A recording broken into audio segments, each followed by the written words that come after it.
The heart of your teams. The heart of Atlanta. Valley Sports South and Valley Sports Southeast. The heart of the fan.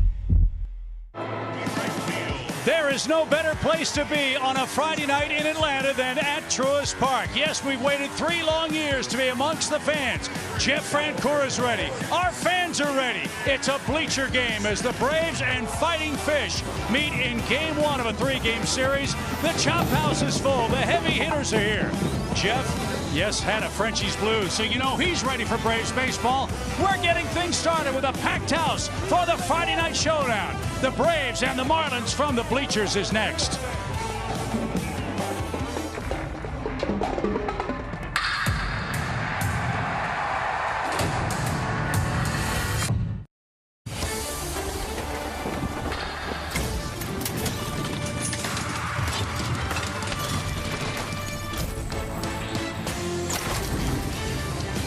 This is Atlanta Braves baseball. It's brought to you by Truist. We join you on a beautiful Friday night in Atlanta. We remain in divisional play. The Braves and Marlins meet yet again here at Truist Park. And a special day for us. We join you from the Chophouse seats. He's Jeff Francoeur. I'm Chip Carey. It's been 3 long years, partners, since we've been amongst the fans. It's a perfect night for baseball and a great night for a Braves win. It is, and these fans are rocking, man. Yeah. They've been ready for about the last hour. It's always fun when we're out here. You know, you get a chance to interact with the fans. You get to feel the energy. And it's kind of just neat to call the game from a different perspective out here in right field. And you look around, the place not a seat open. It's going to be a lot of fun. Frenchie's Blues still in order for tonight? They are. I mean, you know, I've already had a little bit, and I'm going to make you drink one. And we'll have a great time and call a big league ball game. And hopefully get a dub. Yeah, I promise to keep my shirt on. Unlike my father and grandfather, I can't speak for Jeff. We do know we're going to have a great group of guests. Mike Soroka, Tyler Matzik, Peter Moylan will join us. Paul Burns going to stop by. We join you from the bleachers for the Braves and the Marlins. Game 1 of our weekend set gets started in just a moment here on Valley Sports.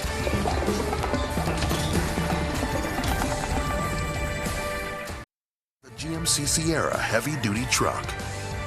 Xfinity. Supercharge your home with supersonic Wi-Fi. Unbeatable internet. Only from Xfinity. And by the All-South Highway Safety Team. Never mix drinking and driving.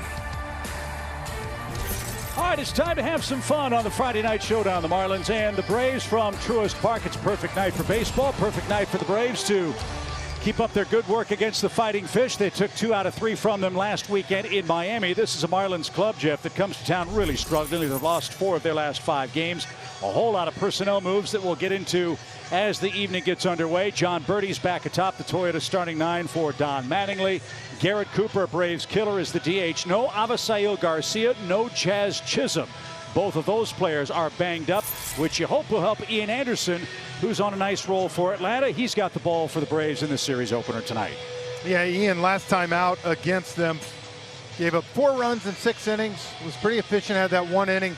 But for him, the big difference, right-handers are hitting 296 against them, lefties 153. Got to find a way to get the righties out. And have a quick first inning. That would be nice for Ian, as John Birdie playing in his first game since the Marlins were in San Diego. And we're underway with a quick strike from the bleachers at Truist Park. Braves wearing their Friday home reds, Marlins with the road black tops. As Anderson turns her loose. And that's just a little low. Chris Conroy, the crew chief, is the home plate umpire for Game 1 of the series. You'll see the rest of the umps on the Bally bar at the bottom of your screen. And a bullet hit on a line to Austin Riley. Birdie squared it up, but Ian Anderson gets the first out. And that's how our night starts in Atlanta. Hey, better to be lucky than good, right, Adam? It's a good way to start off. Steve's trying to go up a little bit more. But Austin, good job right there. Got low with it.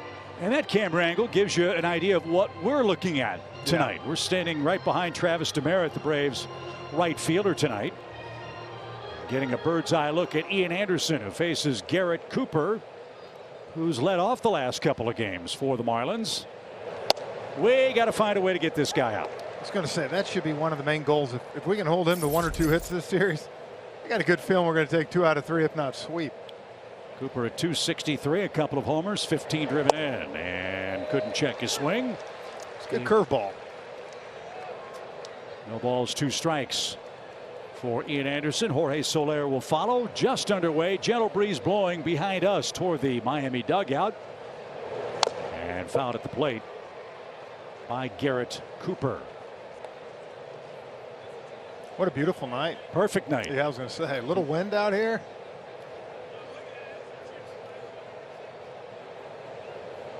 Big crowd filing in.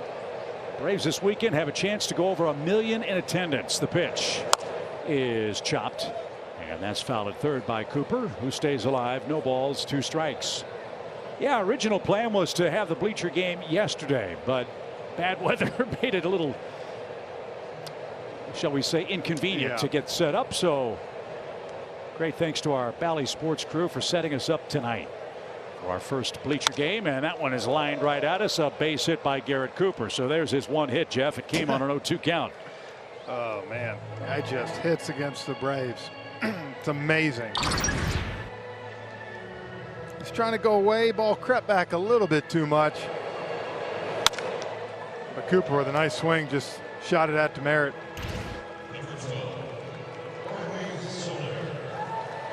Nice cheer for Jorge Soler, who's back in Atlanta for the 2nd time after his postseason heroics. Yeah, I love that. Now let's get him out. Yeah, exactly right. Soler, 9 homers, 22 driven in, batting .207 on the year. Cooper a short lead at first as Anderson comes set.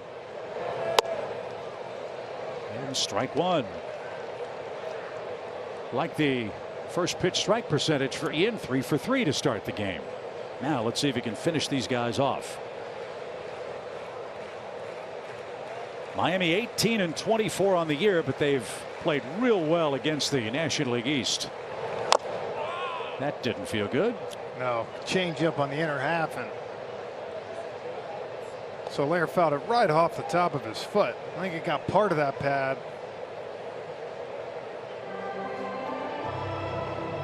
There was nothing that you could practice to deal with that. No.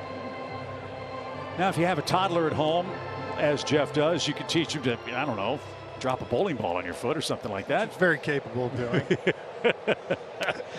Well, let's see if Anderson can finish off Soler. No balls, 2 strikes. Runner at first, Garrett Cooper.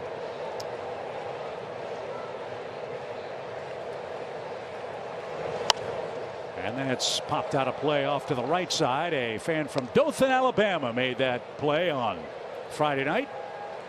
Boy, you get a great angle of where the fans from different parts of Braves country sit. They're in for the Memorial Day weekend. Yeah, huh? Big crowds expected all 3 games against the Marlins. So Dothan, Alabama represents with our first foul ball here tonight.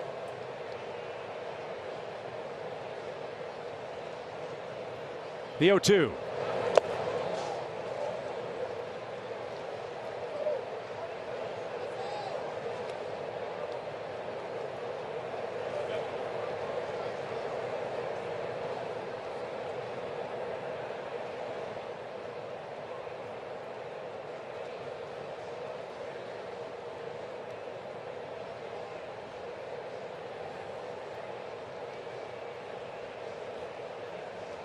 The 1-2.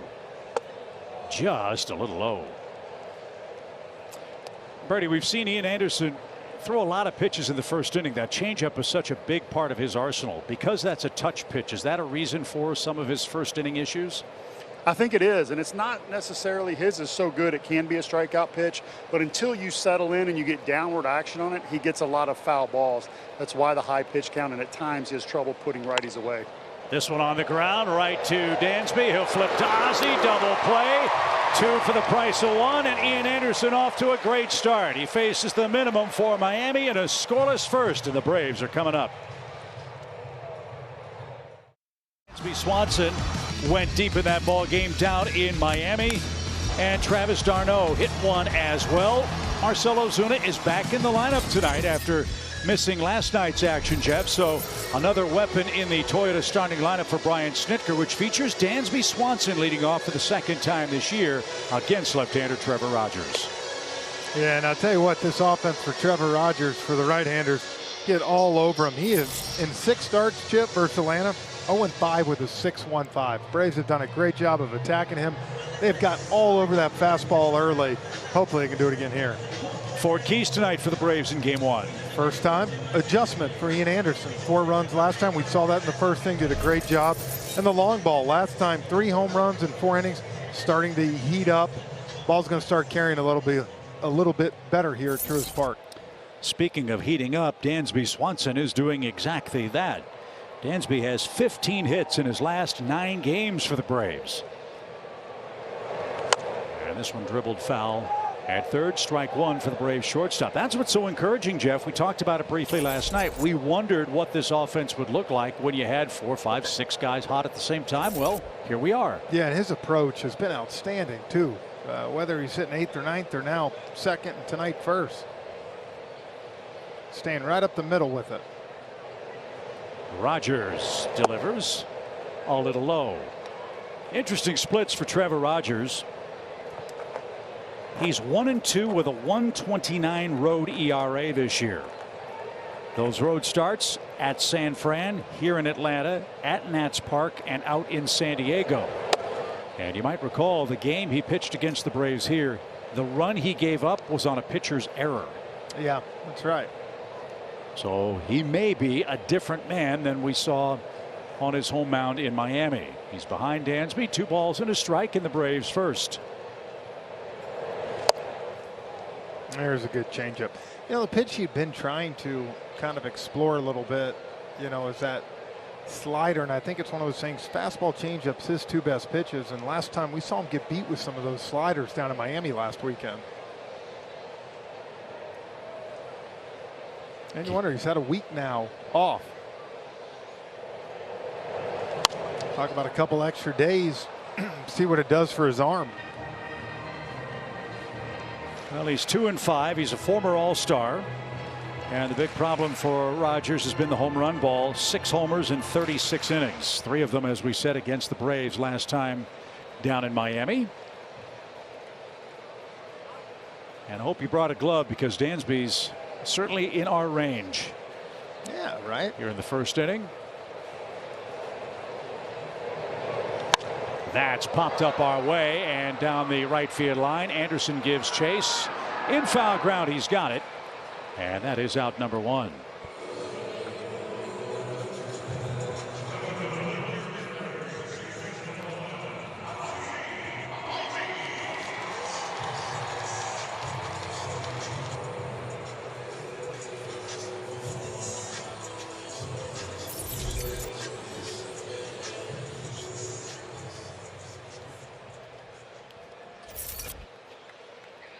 Here's Ozzie. He's hit safely in 8 of his last 9 games, batting .246 on the year. Albies with a homer against the Fish. Yeah, it's a good matchup for Ozzie. Fastball down in the zone that he likes to drop the bat head on, and then of course hanging changeups. Those are the ones you usually see him kind of line up the middle to right center. Still waiting for Ozzie to go off against left-handed pitching. He's in the 250s. He's getting his hits here and there, but has not yet had that run of 7 out of 9. He 10 did out of that 12. last year, if you remember. He got off that slow start against lefties. 2 quick strikes. And another pop-up off to the right side. Let's see if a fan from Decatur catches this one. Yep, great catch under the second deck. Good fielding hands from Decatur.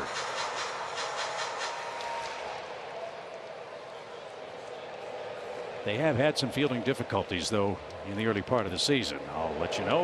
Ozzie on the ground, foul, and we'll do it again. No balls, 2 strikes.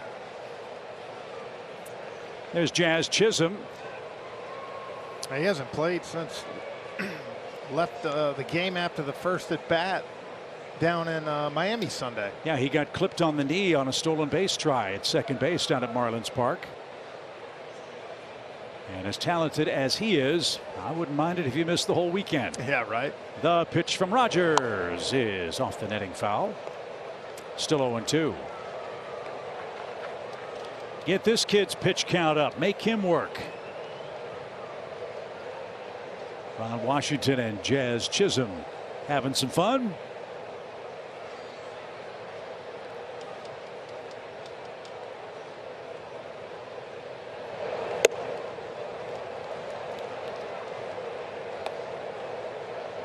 It's 1-2.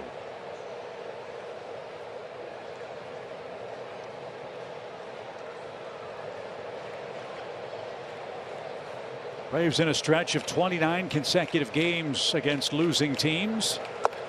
They're 4-3 in that stretch. You've got this series with the Marlins. Then we hit the road to Arizona and Colorado.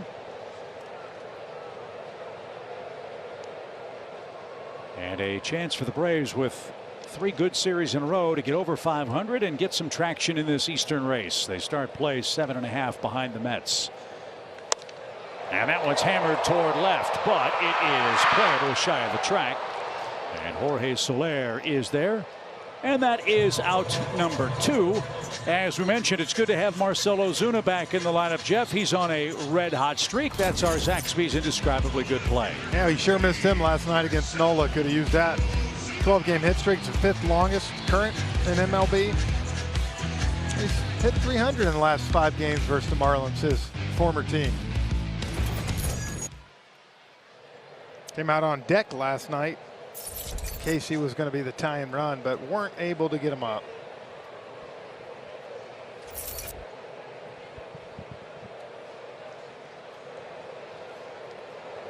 Rogers ready.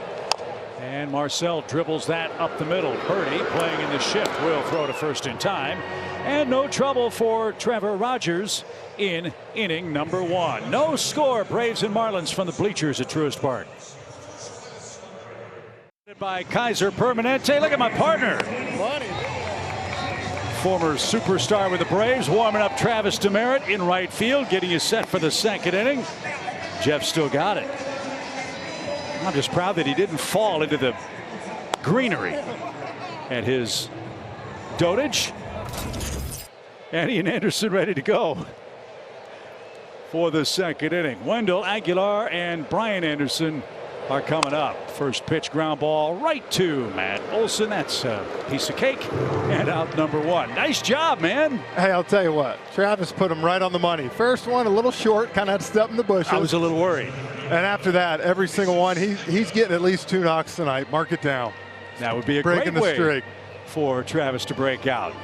I might have to have Tommy John after that. That's the first thing I was thinking. Oh, Lord, please, Travis, throw it close. I know. Don't make me fall over. Because, you know me, I probably would have gone for it. Man, oh, man. That gives you a great perspective as to how high that wall is. It really is. And how nice it was. Those 5-6 throws he put right on the money on me. I think I broke a little sweat, too. I see that. Better hydrate on a warm night. Jesus Aguilar is the hitter. Leads the Marlins in multi-hit games with 12, and this one is popped up into shallow center. No problem for Duvall. Very quickly, Jeff. 2 outs for Ian Anderson. God, you like that, don't you? 17 pitches for him.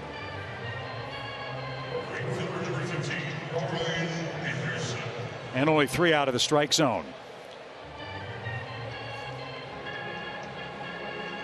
So Brian Anderson will be the hitter.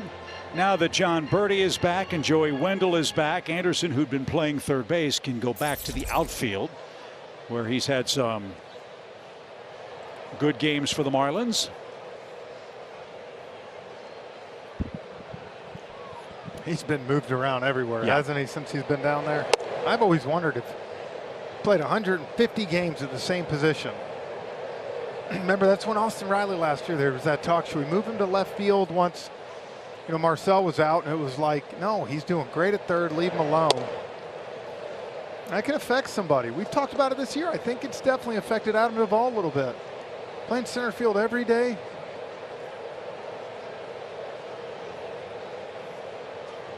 Two balls, no strikes for Brian Anderson. And on the ground, right to Dansby. A one-hopper and a perfect throw. Ian Anderson is rolling 2 scoreless innings in Atlanta.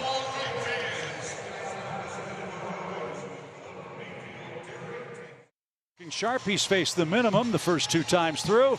as we welcome you back to the bleachers. Chip Carey, Jeff Francoeur, and look who we've got with us. Mike Soroka is going to join us for the next couple of innings. Kid, you look great. How you feeling? I'm good, guys. How are you guys doing? Great. And I'll tell you what, I got to pick a bone with you quick, though. Your Calgary Flames lost me in the pool. You know what? I got to wear that one. Okay. They just didn't. Thank you. They both raced 9-6 first game, and then bam. Connor McDavid happened. That's what happened. Yeah, he's pretty good.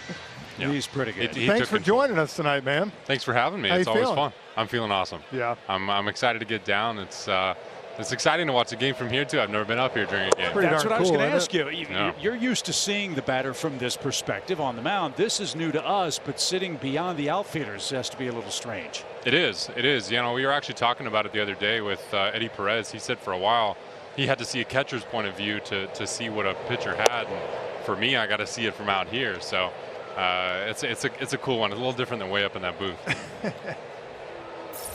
Trevor Rogers starts his second inning. He's got Austin Riley, Travis d'Arnaud, and Matt Olson coming up.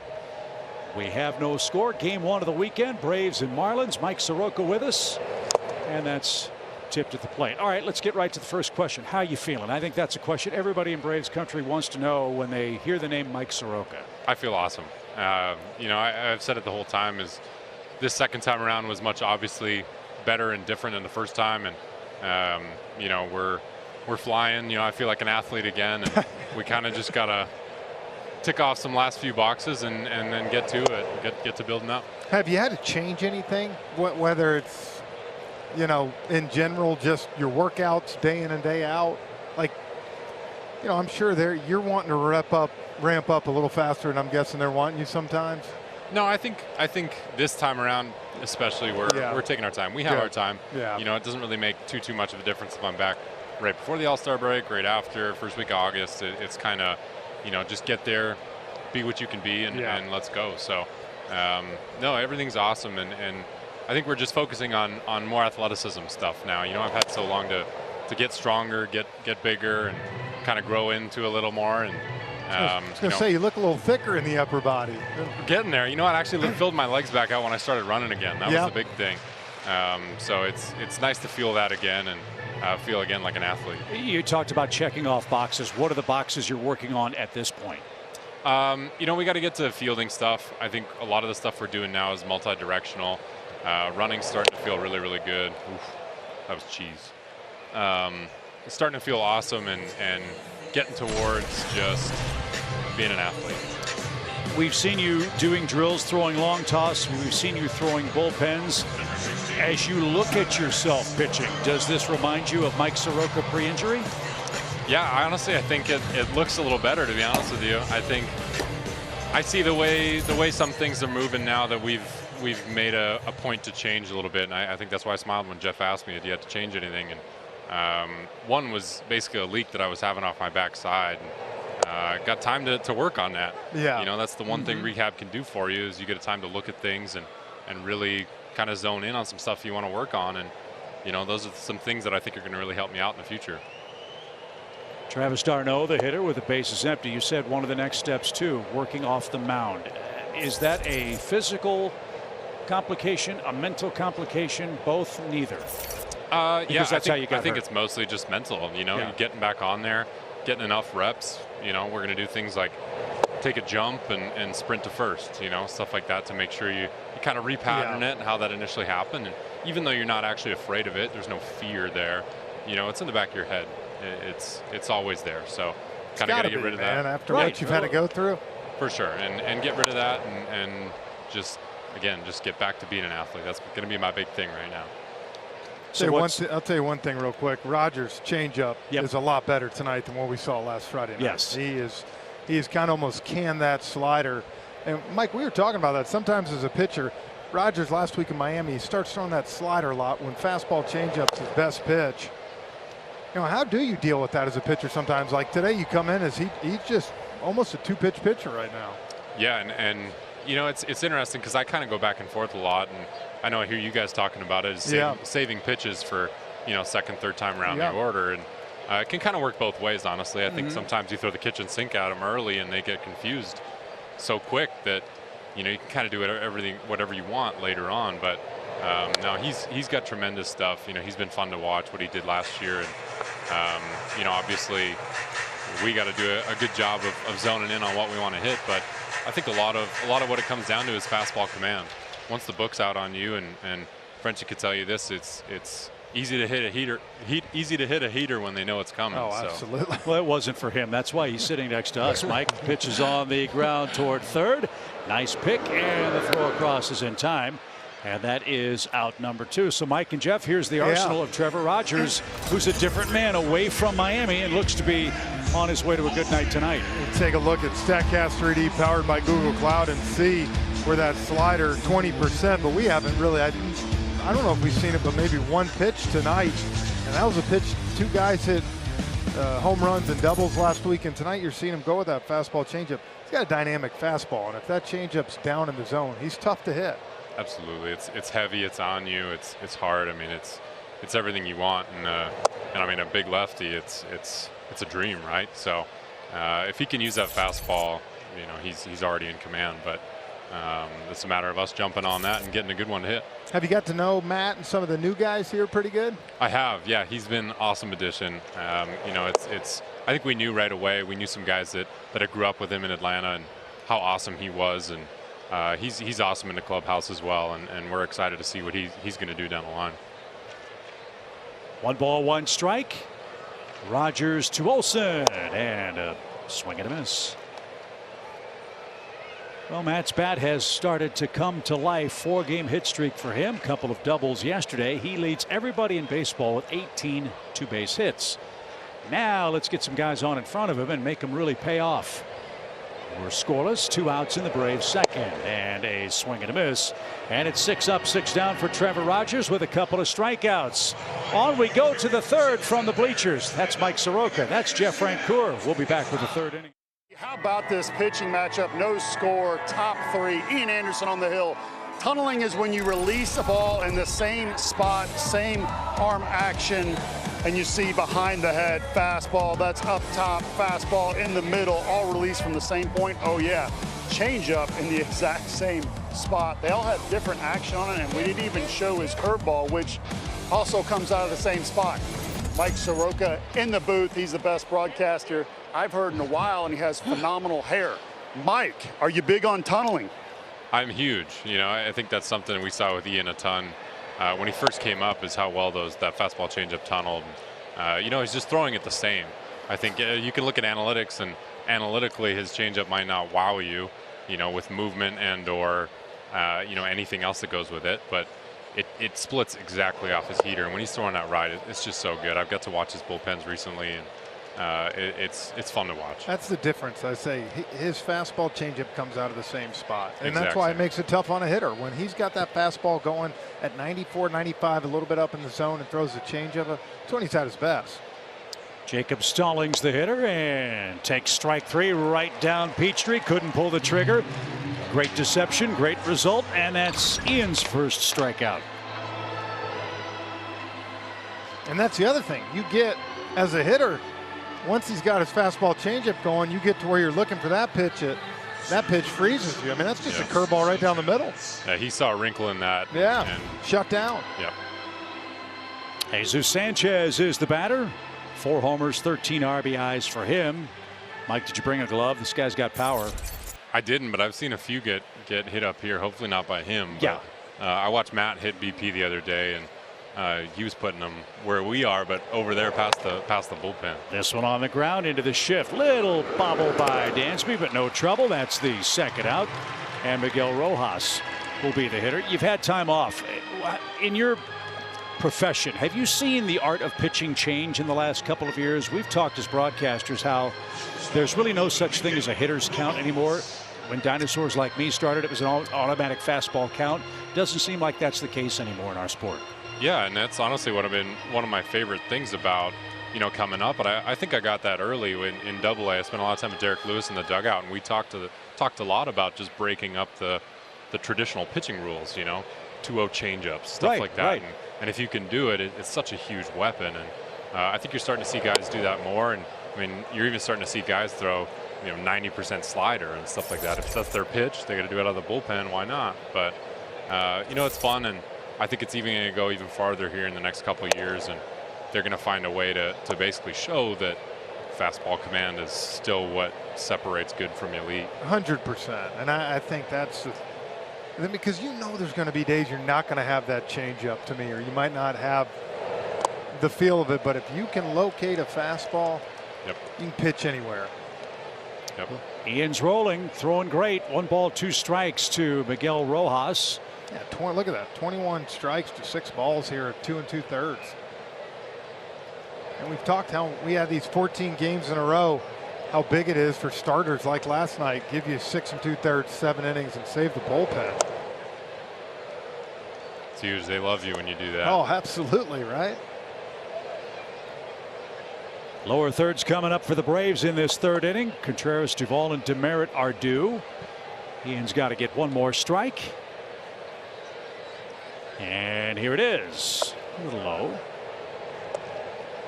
And now a full count. Miami has the lone base runner. Traditionally, if you throw that pitch 2-2, you're almost having to come back and throw that 3-2. So it'll be interesting to see what he goes with here. You've been talking to Tom Glavine. That's what he always used to say. Well, I said Ian, 85-90% of the time throws that changeup 3-2. Bland fastball and missed upstairs for his first walk. It comes with 2 outs, and John Birdie's coming up with a man aboard in the Marlins 3rd.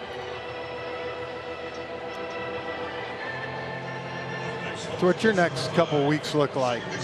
We'll go down to Florida on Sunday. Sunday, Nice. Great. Yeah, see hitters at some point and continue our little progression and make sure that, when it's time to start that 30-day rehab, it's time to go at that point. It's time to just have fun, get out there, compete. But yeah, good month before then at least. And again, once you start that 30 days, you got to know that you're not going to back things up just because.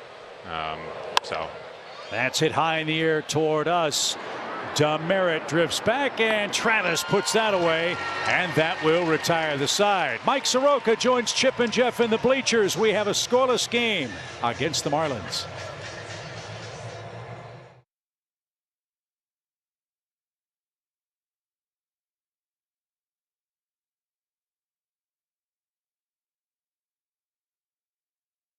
One of the best guys on this team. So friendly. He knows the fans who can catch the autograph hats. Did you see the sync on that too? It's starting to come back. The rest of the league is terrified about that. I thought we were almost going to see a brawl right there. Well, one of my favorites is the other guy in the jersey has the Bartolo Colon Braves jersey. I don't see that too much. Is that a 40 too? Yeah, 40. Yeah, it is a 40. Well, it's actually a 48, but that's a story for another time. Oops. William Contreras leads off the Braves 3rd. How about this guy, Mike? He's been hot, man. I know we talked about him. I'm sure you guys have talked about the same thing, maybe even getting him in the outfield just to get him in those extra at-bats. It's special. I mean, I saw it in the minor leagues too. He'd go on those tears, and we knew his power too, right? Everybody who watches BP knows he puts on one of the best BPs in baseball. And he's got a brother to learn from as well, which can't hurt. Yeah, I tell you, the game's changed in so many ways in the last 80 years, but one thing's been the same. If you can hit, they're going to put you in the lineup, and that's what he's done. But you know what? Way. Not only has he hit, we've noticed, Mike, the difference in William behind the plate, how much more comfortable and smooth he appears to be, catching, calling, throwing. We've all seen that. Yeah, our entire pitching staff has been wild, to be honest with you, with the strides that he's made in the last couple of years. And I would say a large part of that's probably working with Darno, working with Sal also to kind of just think about the game a little differently. I think that's what matters to us more than anything. Even over an arm or reception, it's thinking the same game with us that's most important. And he's starting to do that really down well. in Miami last week, I had a good chance to sit with Sal in the lobby for about an hour, man. We had a great conversation. Looking at some of those scouting reports and things they do, it's amazing the information that's out there now. It's nuts. Yeah, I think he's really starting to feel it also. Popped up toward Anderson in right, and Brian will have plenty of room. I wonder if it's hard too, Jeff and Mike, when you're an offensive first player, if it's hard to put your offense in your back pocket, knowing, Mike, what you need from your pitching staff first and foremost. I'm sure. I'm sure it's they used to talk about it to us when we have to hit. It's the same thing. I said, don't worry about that. Even if you don't get the bunt down, don't worry about it. Just go pitch. And so I can imagine from two sides of him being extremely important in that role.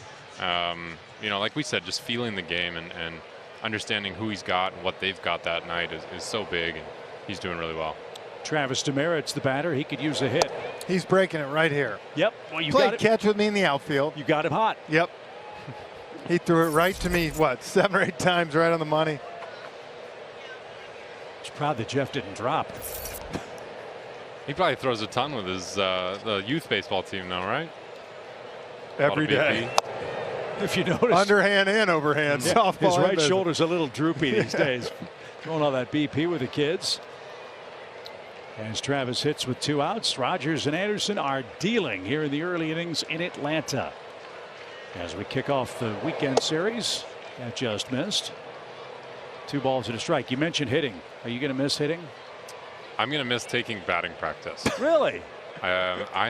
You like to launch during batting practice? Love it. I think that's what we all do, to be honest with you. But in the game, I don't know. I'm watching Trevor right now. I don't know if that's really a great plan for me to be up there. 3 up, 3 down for the Braves in the third. We go to the fourth. No score. Yep.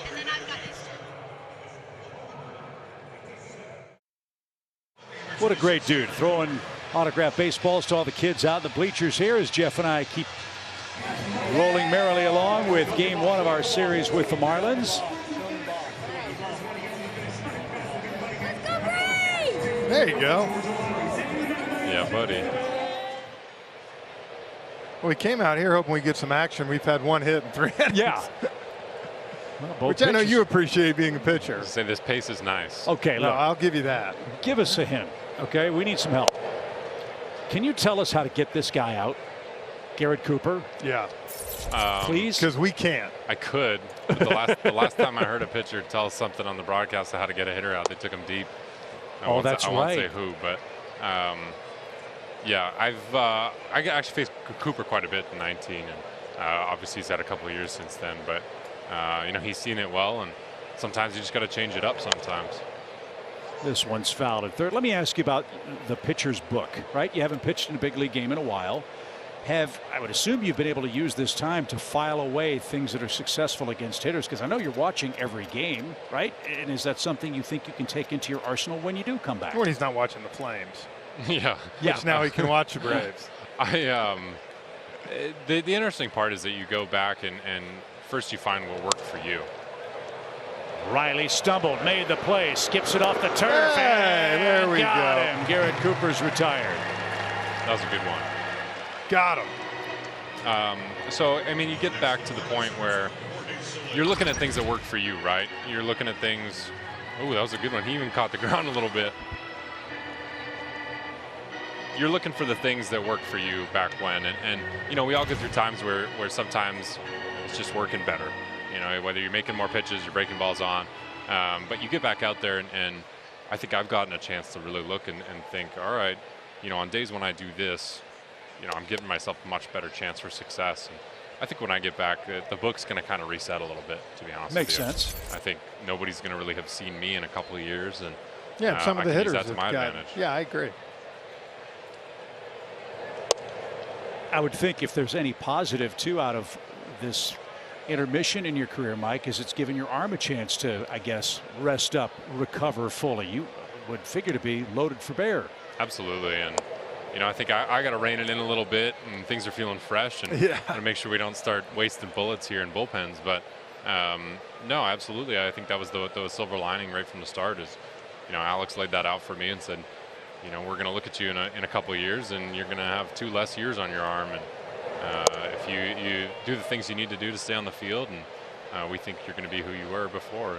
And that was awesome to hear. I agree. It's like Verlander. Look, Verlander hadn't pitched in 2 years, and now he's having one of his best years ever this year at 38.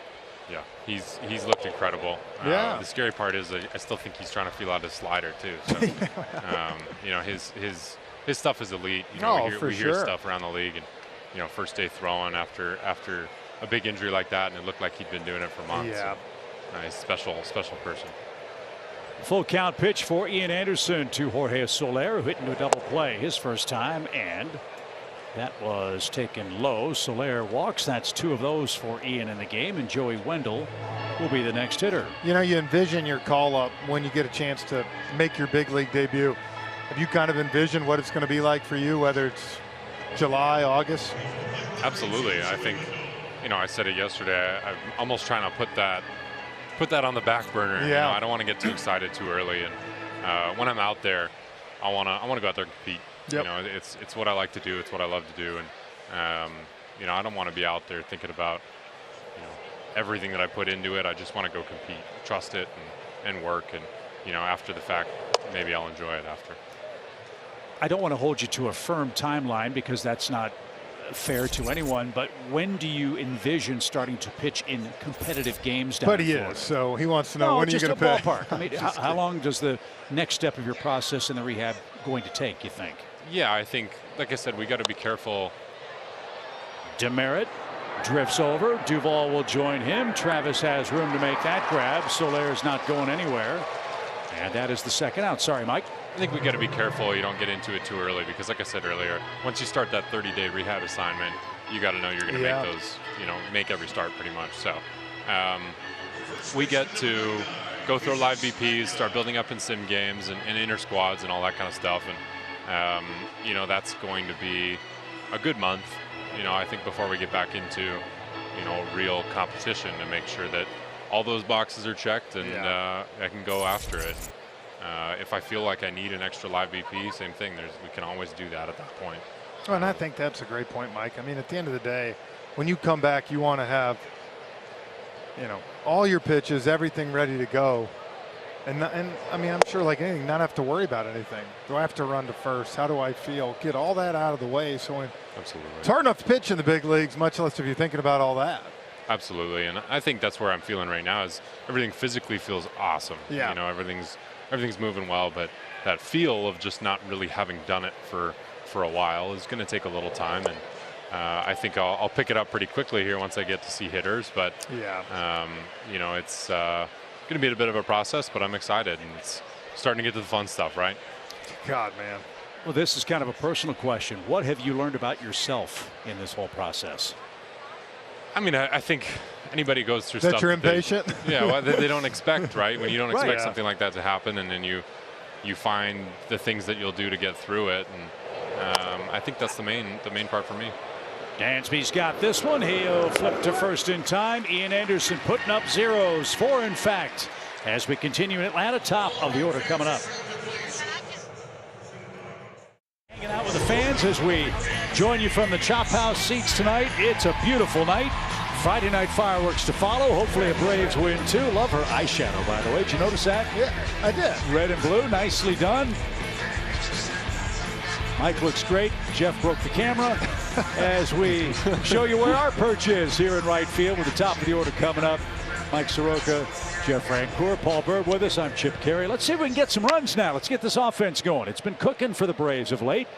Dansby up for the second time against Trevor Rogers, who has retired the Braves 9 up, 9 down to start.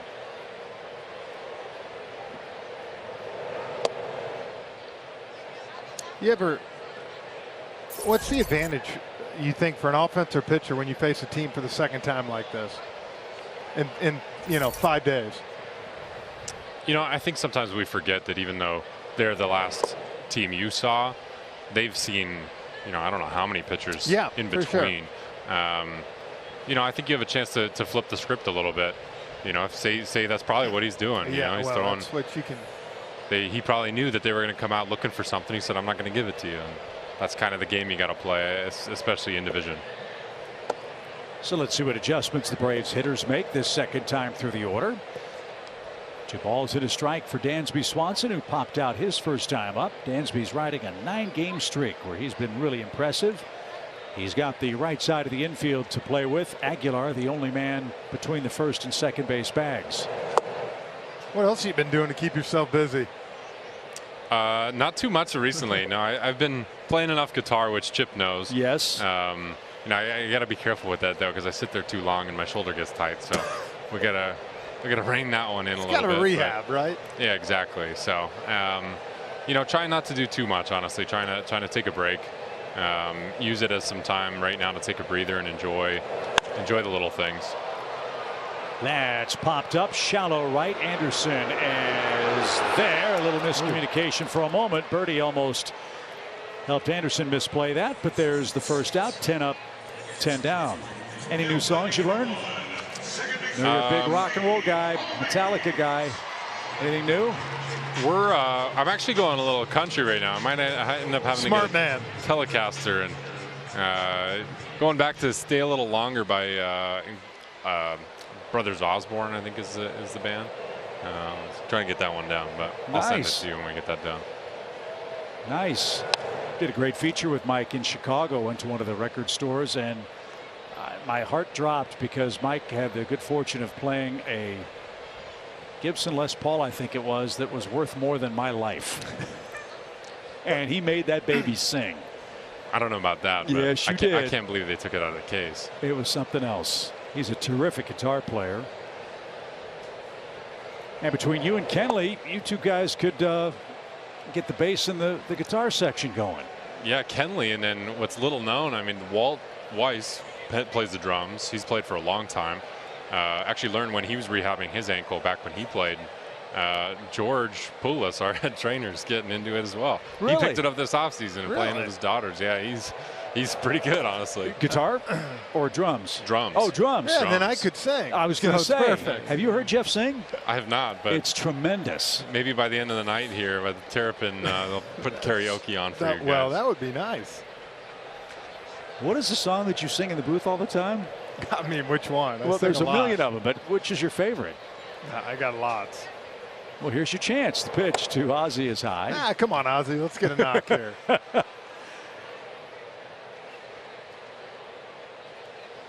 Bert, are you with us?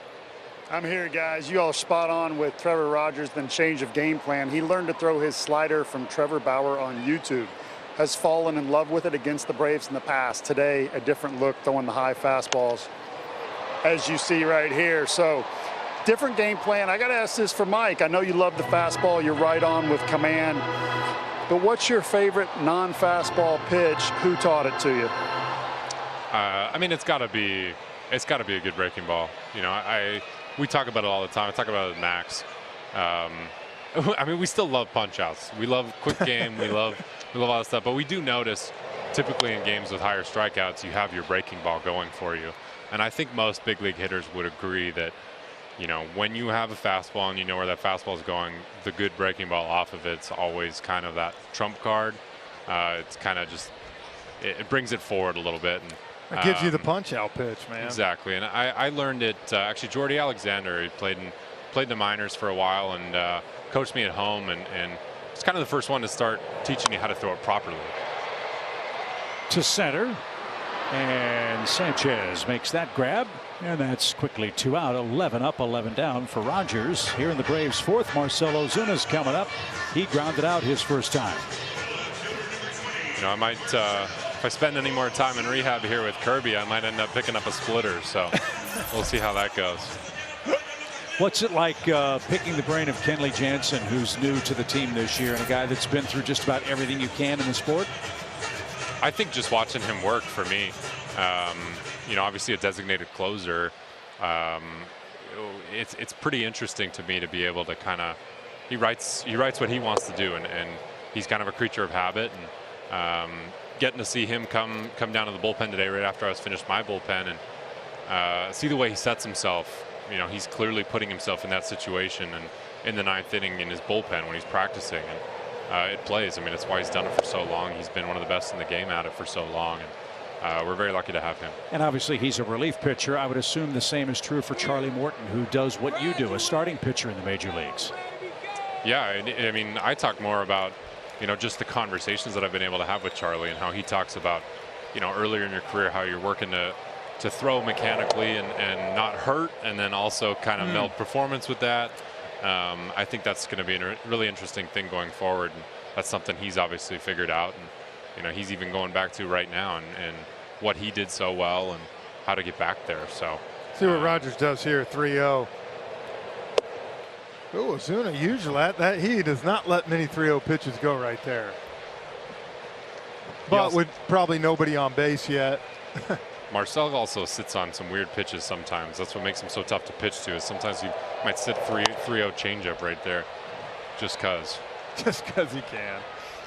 So that's out of play foul. Full count for Marcell Ozuna. Scoreless game. 11 up, 11 down for Rogers. Ian Anderson's allowed just 3 base runners, 1 single, 2 walks. An old-fashioned pitcher's duel with Mike Soroka joining us here in the early innings from Atlanta. Now a payoff pitch. Here she comes. And back out of play to the right. Yeah, after what, 38 hits in 3 games versus the Phillies first 3 nights. Had 2 straight pitcher duels. Don't see that too much anymore.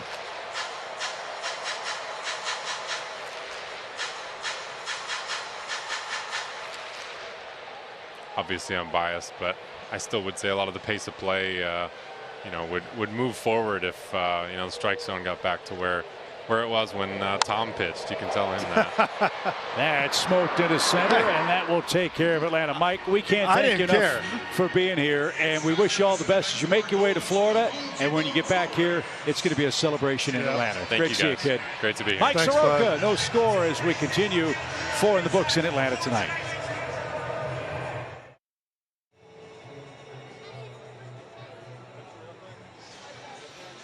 We go to the 5th, no score. Ian Anderson will have the bottom part of the Marlins order coming up. It starts with Brian Anderson, who grounded out to short. Boy, is Mike Soroka a great guy. Yeah, you know, I know this from even when he came up with us last year.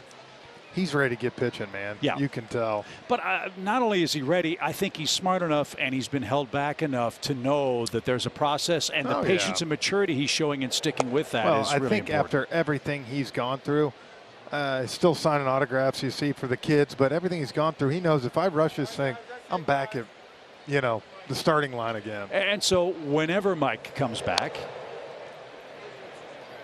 just think about this Brave staff adding him to your ball club and your rotation. You talk about making a trade without giving anyone up. That's exactly what getting Mike Soroka back and healthy is going to do. So Jonathan Kerber with the Braves PR staff will escort him back, and as he said, he's on his way to Florida to continue the next stage of his rehab.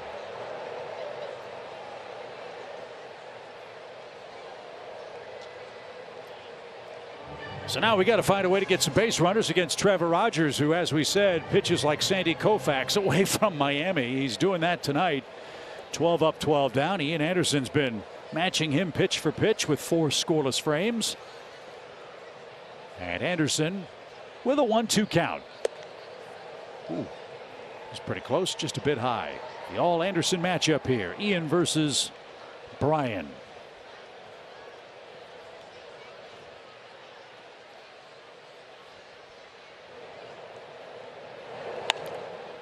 That's popped up right side again. Boy, they're swinging late against Ian tonight.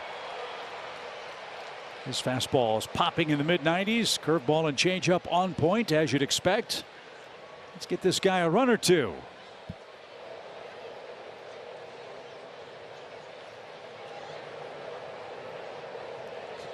Jacob Stallings will be next.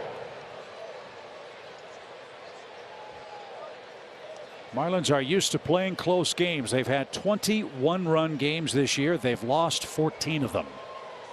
Had a rough month of May. Yeah.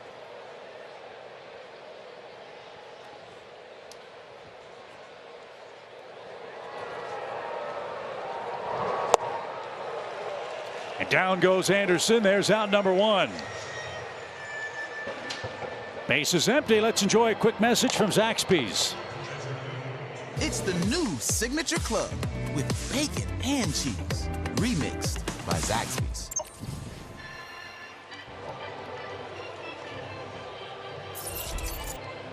Here's Jacob Stallings. Anderson with a couple of strikeouts tonight. Stallings was his first victim, and 1 ball, no strikes. Started throwing that curveball he struck out on. That one spiked.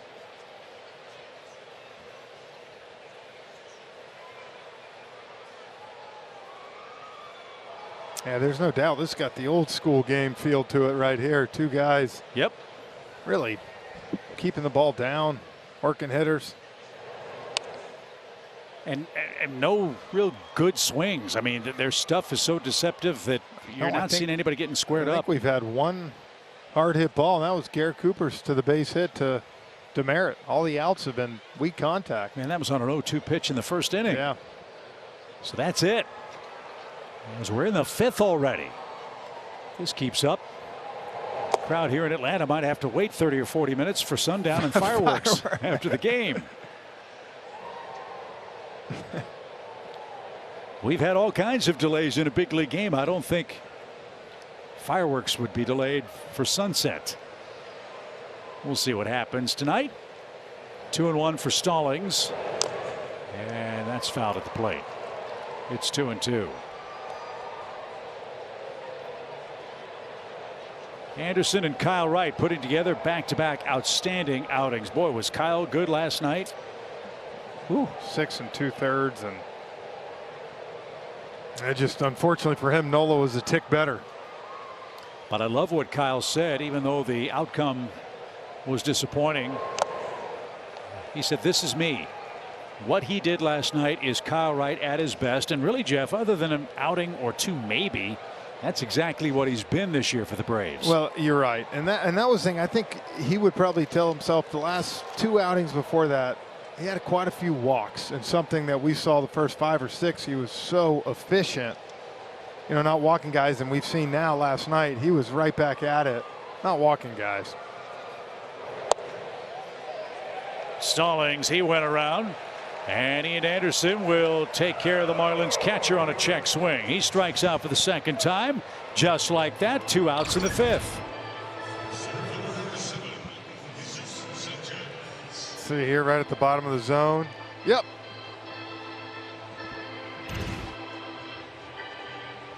So Stallings is 0 for 2. Here's Sanchez.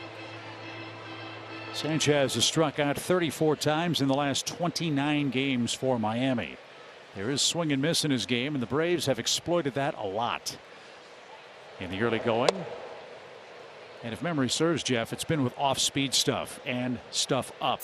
Yeah, they've gone fastball up above the zone like you've seen, and then if you remember, Morton and Wright last week getting them on curveballs outside the zone.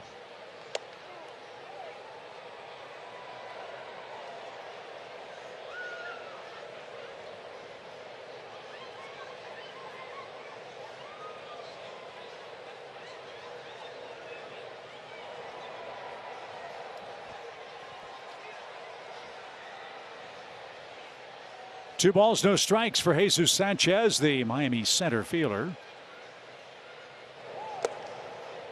And now 3-0.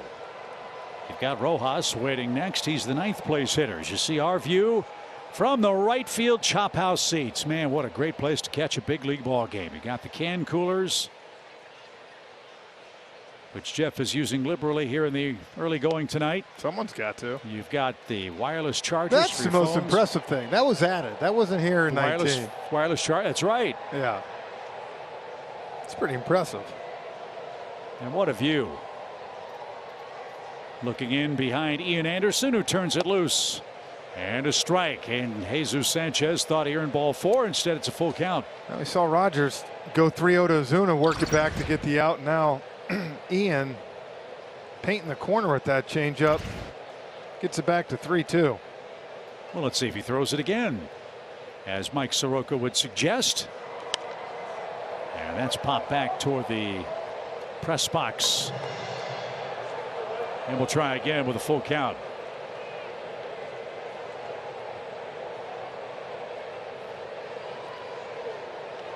Miami's 18-24 on the year. Most of their games in the first half are on the road. It's been a rough go for Don Mattingly's team. They're without Chisholm and Garcia again tonight. And facing off with the world champs, who just took 2 out of 3 from them last weekend down at Lone Depot Park. And almost came back and got him in that Sunday game. Which we'll see what Sandy Alcantara tomorrow, I think. Yes, at 4:10. That should be fun. Tucker Davidson looks for a redeemer. Yeah. And then Sunday, Max Fried and Eliezer Hernandez wrap up the homestand. Then we're off to the Desert Southwest for a date with the Diamondbacks. And the Rockies will follow. By the way, the Rockies will have new uniforms that they're featuring. I saw that. The MLB the City Connect or whatever. Connect, yeah. They look like the Colorado license plates. They'll be wearing forest green, which is different. Of course, the Rockies purple and black and silver. Forest green togs, and they'll wear them, debut them, I believe, against the Braves at Coors Field next weekend. Where we will play 4 times. And to a man, I will tell you, it's always good to get your trip to Colorado out of the way in the first half. That one's whistled toward the right field corner, but off the netting foul. And as a hitter, great catch, by the way. Is he rocking an Andre Dawson? I think so. The Hawk. The old Marlins teal jersey. Look at that. Yeah, it's place 2 as a hitter. You want to be hot going into this series. Arizona, Colorado. How about Anderson? He comes back from 3-0 to get Jesus Sanchez and just struck out the side. Now let's see if the Braves match can come to life. We're in the middle innings. Home 5th, no score.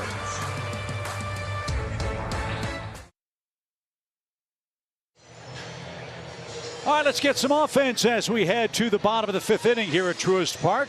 The MLB Ballpark app will complete your next visit here. Buy and manage game tickets, unlock offers, access exclusive content, and more. Download the MLB Ballpark app today.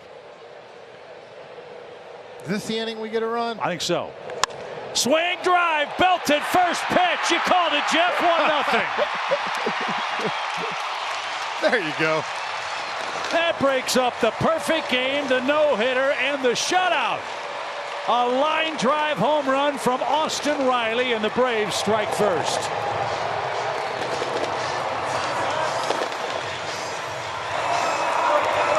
Yeah, he was ready for that first pitch fastball. That was almost the same place we saw him hit it against Alvarez the other night. Is it Alvarado? Alvarado, yeah, for the Phillies. 98 down in the zone, this one. 114 off the bat.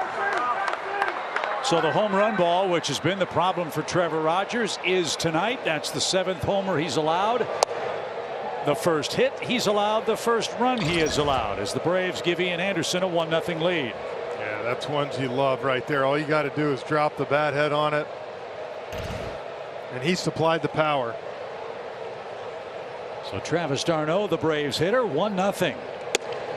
You know, it's really fortunate. I was going to suggest, if the luck didn't turn for Atlanta, that you, in bleacher game tradition, go ahead and take off your shirt. Like your grandpa. Try to change the luck up. I think it might have been that we had Soroka up here. You know, a pitcher. Yeah. Putting some bad mojo on the offense. Love it. Now he's able. Look at that beautiful swing. To me, that's the most amazing shot. When you see pitchers throwing as hard as they do, the timing that a big league hitter has to square that ball up like that. What a great camera angle from our Bally crew. That's why they'll tell you, just get the bat head on the ball. And against a guy like Rogers, let him supply it. Throwing 96, 97. So the Braves strike first on a Riley home run. Now d'Arnaud drives one toward the seats and out of play. Fan from Etowah, Georgia, makes the catch. And d'Arnaud still alive at 2 balls, 2 strikes.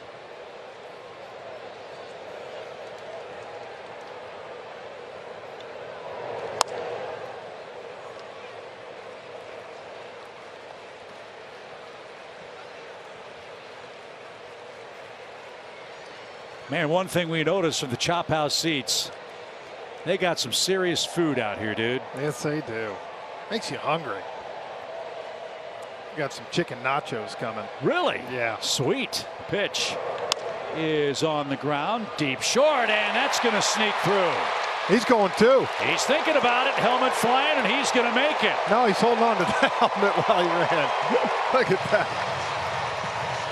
He held the helmet in his left hand. Well, I wondered if it came off and he just grabbed it on the way down, but either way, d'Arnaud's at second after the Riley home run. Watch this. That was a changeup, and that's why you run hard right there. Look at that. Oh, caught it behind the back. Told you. So let's see if the Braves can add on after d'Arnaud's 9th double. Matt Olson has a man on. He's got a 4-game hit streak. Jeff's got his glove ready. Chance for Parkview alums to get reacquainted that's here. What I mean, right? Doesn't he have to hit it to me?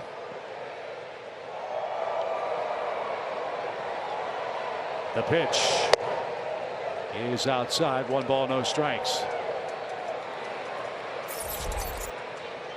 Fans have the wings going. They got the giant hot dogs going out here. All that we need now is an Olson home run to add to this Braves lead. 1 ball, no strikes. The pitch pushed him off the plate. Isn't it funny, man, how he's been so dominant and how one pitch can change something. All of a sudden now he's been outside the zone. And that's why Matt is our Synovus get there player tonight. Look at that last series against the Phillies. 5 hits in the last 4 games. He's tied with, kind of funny, Freddie Freeman for the most doubles in not just the National League, but MLB with 18. I know you had a long chat with Matt earlier on the homestand about getting him going and what he's going through, all the extra work. It looks, Jeff, like he's more relaxed and that work's paying 100%. off. 100%. Shorter to the ball. I think it's like anything. He got off to such a great start that it was easy to kind of, just keep going. But then when he struggled for the first time, I think like anything, it sets in, you're at home, things have changed, and for him, I think it's just trying to compartmentalize a lot of that stuff, and being from Atlanta here, I think he's kind of figured out a little bit how to do that. He's ahead in the count with Trevor Rogers. d'Arnaud a lead at second with nobody out.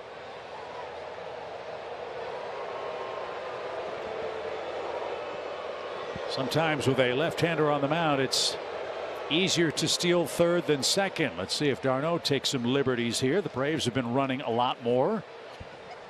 d'Arnaud has yet to attempt a steal. He's already in scoring position, but just something for Rogers to think about. And they throw back to second, and a nice play by Rojas. They are worried about d'Arnaud, who's having some helmet problems. Hey, that double scared him. The hustle double.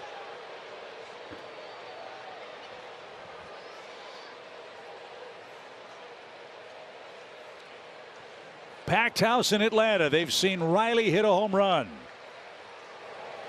Now Olson is ready. 3-1 pitch. And fouled at the plate. Full count.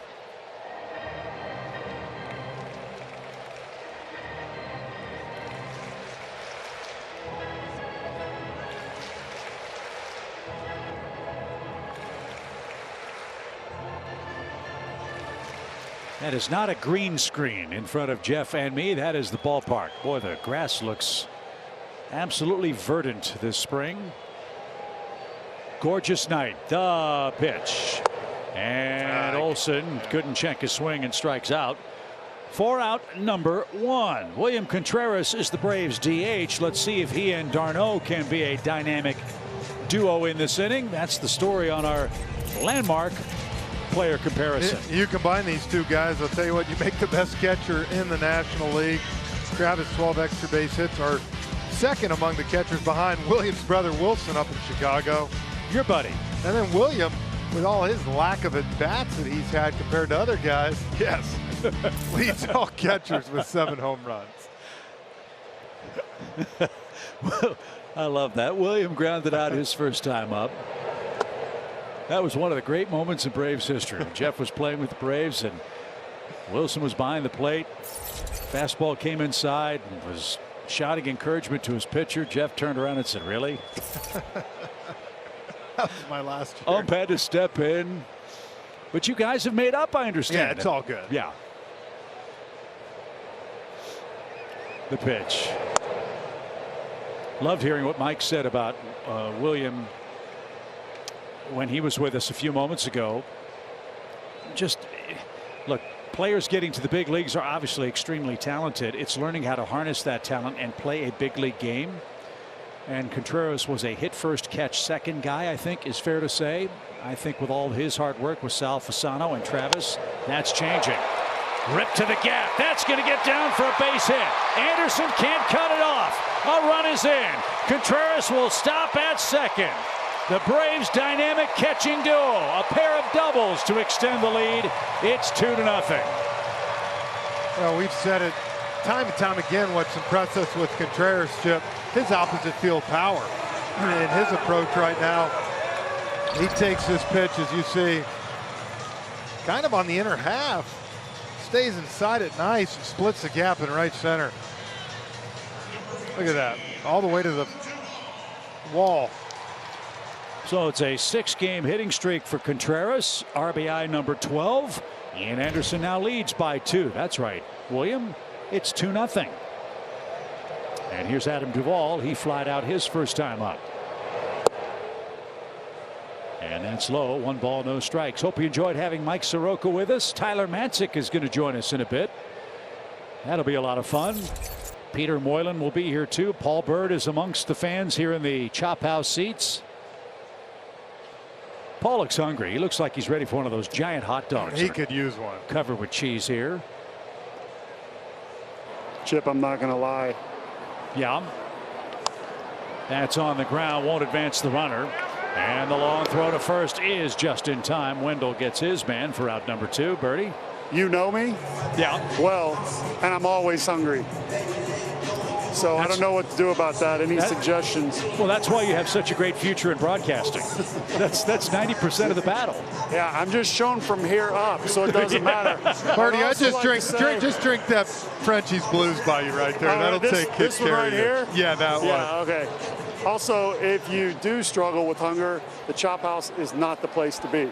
So, good point. It's hard to say no. Well, I'm just proud of you and Jeff working your quality control of the Frenchies Blues tonight. That's yes. very important here in Game 1. Just for Birdie. Here's Demerit. I'm rooting for this kid to get a hit. Really am.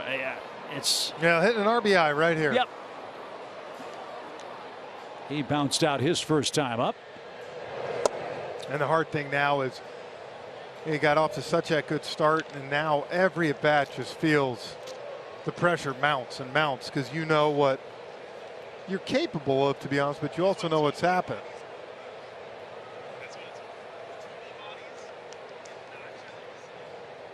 No balls and a strike. Wow, we have a special waiter here as that's cut on a miss. Tyler Matzik just brought you the most enormous plate of chicken nachos I think I've ever seen. And that's why I'm excited about him coming on air in a few minutes. I'm going to let you two do the game while I hammer it for 5 minutes. Perfect.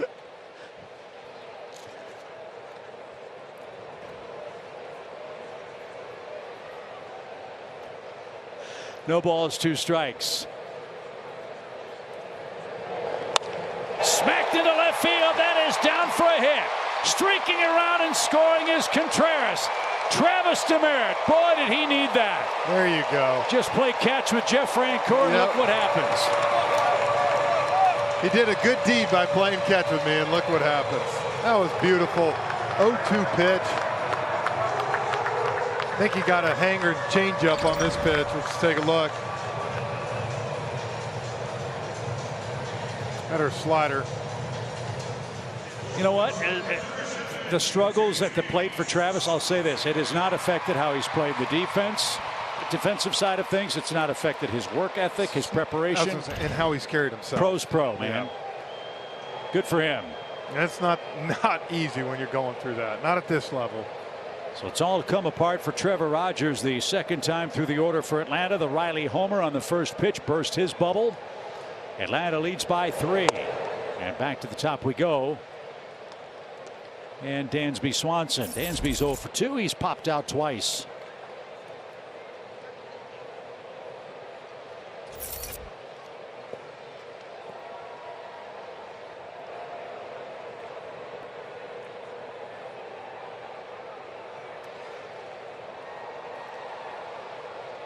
One ball, no strikes. Demerit leads at first. And that's called a strike. Dansby Swanson, our Coors Light beating the pressure feature. Boy, Dansby's had a nice run of late. And you know how good he's been, Jeff, all year with the glove. Yeah, you see that month of May after hitting .216 in April, was able to come back and second most hits in the NL among shortstops, behind only Trey Turner. That's quite a comp. 2 balls, no strikes. Braves with a long 5th inning, leading 3-0.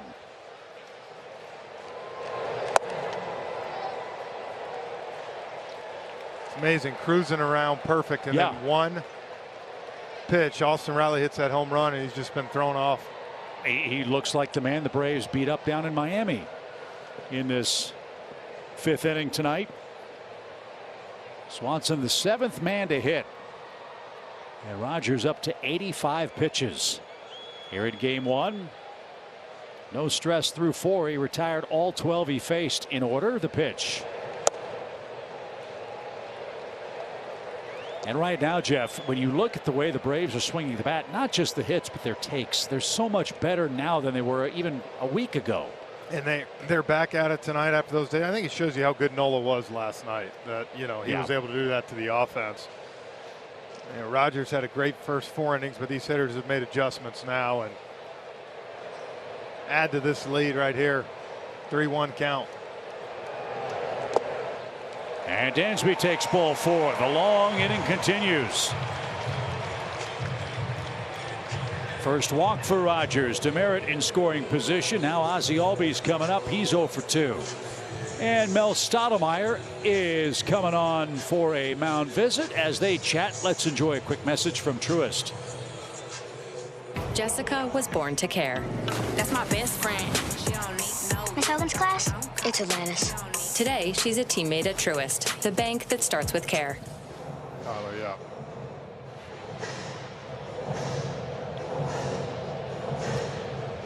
Meeting underway for the Marlins, who have their bullpen busy. Lewis Head is getting ready. Saw him cover 3 innings last week and give Marlins a lot of length out of that bullpen on Friday night.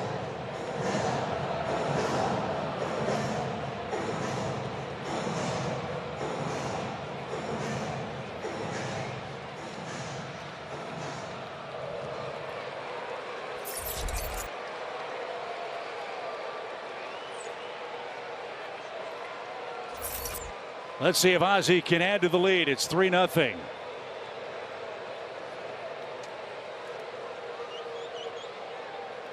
He's flat out to left and center tonight. He's hit a homer against the Marlins. This one off the end of the bat, but right out to Sanchez. And the meeting worked. But Atlanta has a big 5th inning. It starts with an Austin Riley ambush. Jeff called it. He said this is the inning the Braves score. Austin made him look real smart. Atlanta, with 3 runs later, heads to the 6th inning, enjoying a Friday night lead, 3-0. Anyway, Jeff.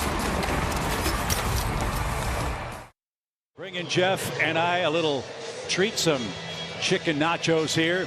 This is Tyler Matzik. It is great to see you here in our Chophouse seats. And before we get started, Tyler, it's really important that we welcome you properly to our Bally Sports broadcast. I know that these aren't in short supply at your house, but I thought we'd like to give you some of these just in case you run low. Okay? Thank you. I appreciate that. Yeah. Anything we can do right for next you, man. right next to the World Series ring. There you go. Right in the trophy case. How you doing, man? I'm doing fantastic, guys. Thanks for having me on. You look great. You sound great. Yeah, I feel good. Just healing up right now, resting up, trying to get inflammation under control, and get back out on the field as soon as possible. Yeah, that's a question everybody has. Same thing we asked Mike. How you feeling? How's the shoulder? Where do you stand? Yeah, it's a process, but I'm feeling pretty good right now. You know, it's been 2 weeks no throw. And we're going to go from there. Just kind of go. I got to be pain-free when I'm out there on the mound. So, you know, whenever that point is, that's when we're going to be back on the field. Is that hard? Even I know you're because you want to be out there, right? Oh man, it is killing me. I want to be out there so much. You know, thank God there's nothing structurally wrong. So I feel like I should be out there. But I got to be pain-free when I'm out on the mound, and you know that's number one, and that's going to be the most effective me out. Was there a moment where it happened, or was it kind of slowly coming on? I think it was just slowly kind of coming on. You know, it was just had built up a little bit. I think I had a couple things in spring training that in normal spring training I probably would have backed off of. With that short spring training, I had to kind of speed up everything and kind of push through the the pain, I guess, and it kind of just spiraled out of control on me. And you know, unfortunately, I'm on the IL right now, but I think it's the best thing for me in the long run. That was off Ian, right to Ozzie. The flip to first in time. Nice play. There's out number 1. So what's the game plan for you? What are you doing now? You said no throwing. I guess you're able to do other things to stay in baseball shape to the extent you can. What's the target date for you to get back throwing again? Yeah, so the first thing is rest. Right. You know, just rest and taking the workload off the arm, just to get the inflammation out of there. And then a bunch of strengthening exercises to get that shoulder back into, you know, a strong, stable shoulder. And then after that, we'll start playing catch, and if everything goes smooth there, get on the mound and then go out for a rehab assignment. That's the part that I think people, I didn't mean to interrupt you, I beg your pardon. All those extra innings and the stress of those innings, and maybe one of the most iconic pitching performances in Braves history against the Dodgers, people forget those don't count as regular season innings, but the intensity of those, I would imagine, Tyler, had to feel like you're pitching 2 innings for every one you were out there. I don't know so much about that, but it definitely the workload is a heavy workload during the playoffs. Sure. It really is. You know, I think mentally it's very taxing, and physically it's also very taxing. You know, we had a little bit of a shortened off season as well, and then a short spring training. So I think that all just kind of, you know, came to a head, and just some shoulder inflammation, some swelling in there that I needed to get fixed before going out there and being the best me for the team out there. There were some who would think that a shortened spring training would have been, as this one is slowly hit. Ian will get to the bag, and he got no, they called him safe. What? Missed the bag? Little confusion, Olsen and Anderson. And let's see if the Braves take a look at this. From our angle, it looked like he had the bag. Let's see if he missed it. The throw behind him, the stutter step. Oh, he's out. Come on, Schley. Yeah. Come on, Schley. Yeah, Let's see he'll from do this it. He angle. better do it. Hey. Oh, The umpire saw the reach back with the foot. I mean, if he got it, it was with the side of the foot on the corner of the bag. He was there in time, but as you know, Jeff, you see that little extra flip of the foot, like, oh, I'm not sure I got it. Maybe that's what the umpire saw, but the Braves are going to challenge. Problem is, again, even if he barely got it, there's got to be evidence that he did it, or because now these fans will let you know. Of course. I agree with them. Of course. So for the moment, John Birdie is called safe at first. We'll see if this call is confirmed or if it's overturned. Tyler, there's nothing like PFP, huh? Even in mid to late May? Oh, we practice this all the time. Ian knows better. We got to go straight at the cut and then work our way up the line. I'll have to rag on him after the game. He got a little confused, you know. No, Ian's a great defensive player. After review, the call on the field stands. The runner is safe. Atlanta loses their challenge. So the Braves challenge and lose. A break for the Marlins. They've got Birdie aboard in front of Garrett Cooper, who is 1 for 2 tonight. Okay, we're going to ask you the same thing we asked Mike Soroka. Without giving away any secrets, can you please tell us how to get this guy out? Garrett Cooper. He wears us out, man. He does. It's unreal, man. He does. He really does. Look at that. Wow. Honestly, man, I'm just trying to go after him. I'm trying to go fastballs up out of the zone and get him to swing. Well, you'll appreciate this. We're last Friday. If that works, I don't know. Yeah, the last Friday we're in Miami, and we went to Don Mattingly, me and Chip, and we talked. We said, how's Cooper not in the lineup? He said he's kind of tired. I said, yeah, but this is what gets him going? Yeah. Like, what are you doing? Thank you. Runner at first for Ian with 1 out. And Birdie got a great jump, and there's no chance to throw him out. He'll steal second base after the infield single. So he's in scoring position in the Marlins 6th. That on a curveball, good speed. Just never had the handle. What's it like throwing to Travis and Contreras? Oh, they're fantastic. I mean, they're amazing. It's very easy as a pitcher, having the trust that you have in those guys back there, because they put the finger down and I go with whatever they say. They're usually they're right every single time, and I'm just following them. You know, especially Travis, having worked with him a little bit more than Contreras. But Contreras has been really fantastic this year. You know, for a young catcher to come in and be able to control a staff like he's been able to when he's been in the game it's been very impressive to watch him work back there. Yeah, we talked about that when Mike was here. William was kind of a hit first, catch second catcher. That's not what Sal Fasano and Brian Snitker expect here. The growth of him as a complete player is really noticeable this year for the Braves. And as you know, pitchers love guys that can hit. If you hit, you're going to play. Oh yeah, absolutely. And if you can help in the offense, that's definitely a plus. Yeah. By the way, how do you like this view? No, it's beautiful. I was saying this is a very similar view. It's out here by the bullpen. I like the elevation a little bit more. It gives you a better view of the whole field. That one's going to go a long way, and he does it again. Killer. Almost to the concourse. Garrett Cooper with a 2-run homer. That makes it a 1-run game. So the mistake at first cost the Braves a run, and Cooper now with his 3rd home run. 113 off the bat. Couldn't tell from out here. It looked like a changeup that just kind of hung. Let's see. I think it was a changeup. Yeah. Boy, he got out in front of it a little bit. It looked like it. Look how far that thing went up.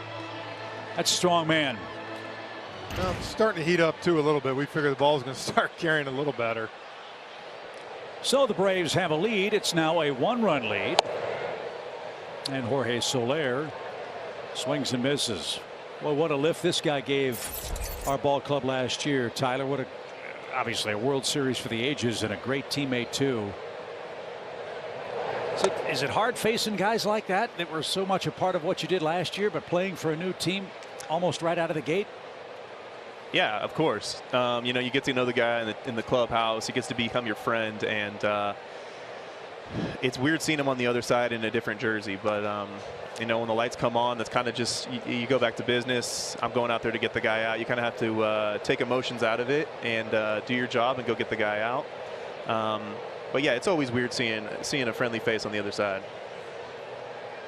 Action's begun in the Braves bullpen.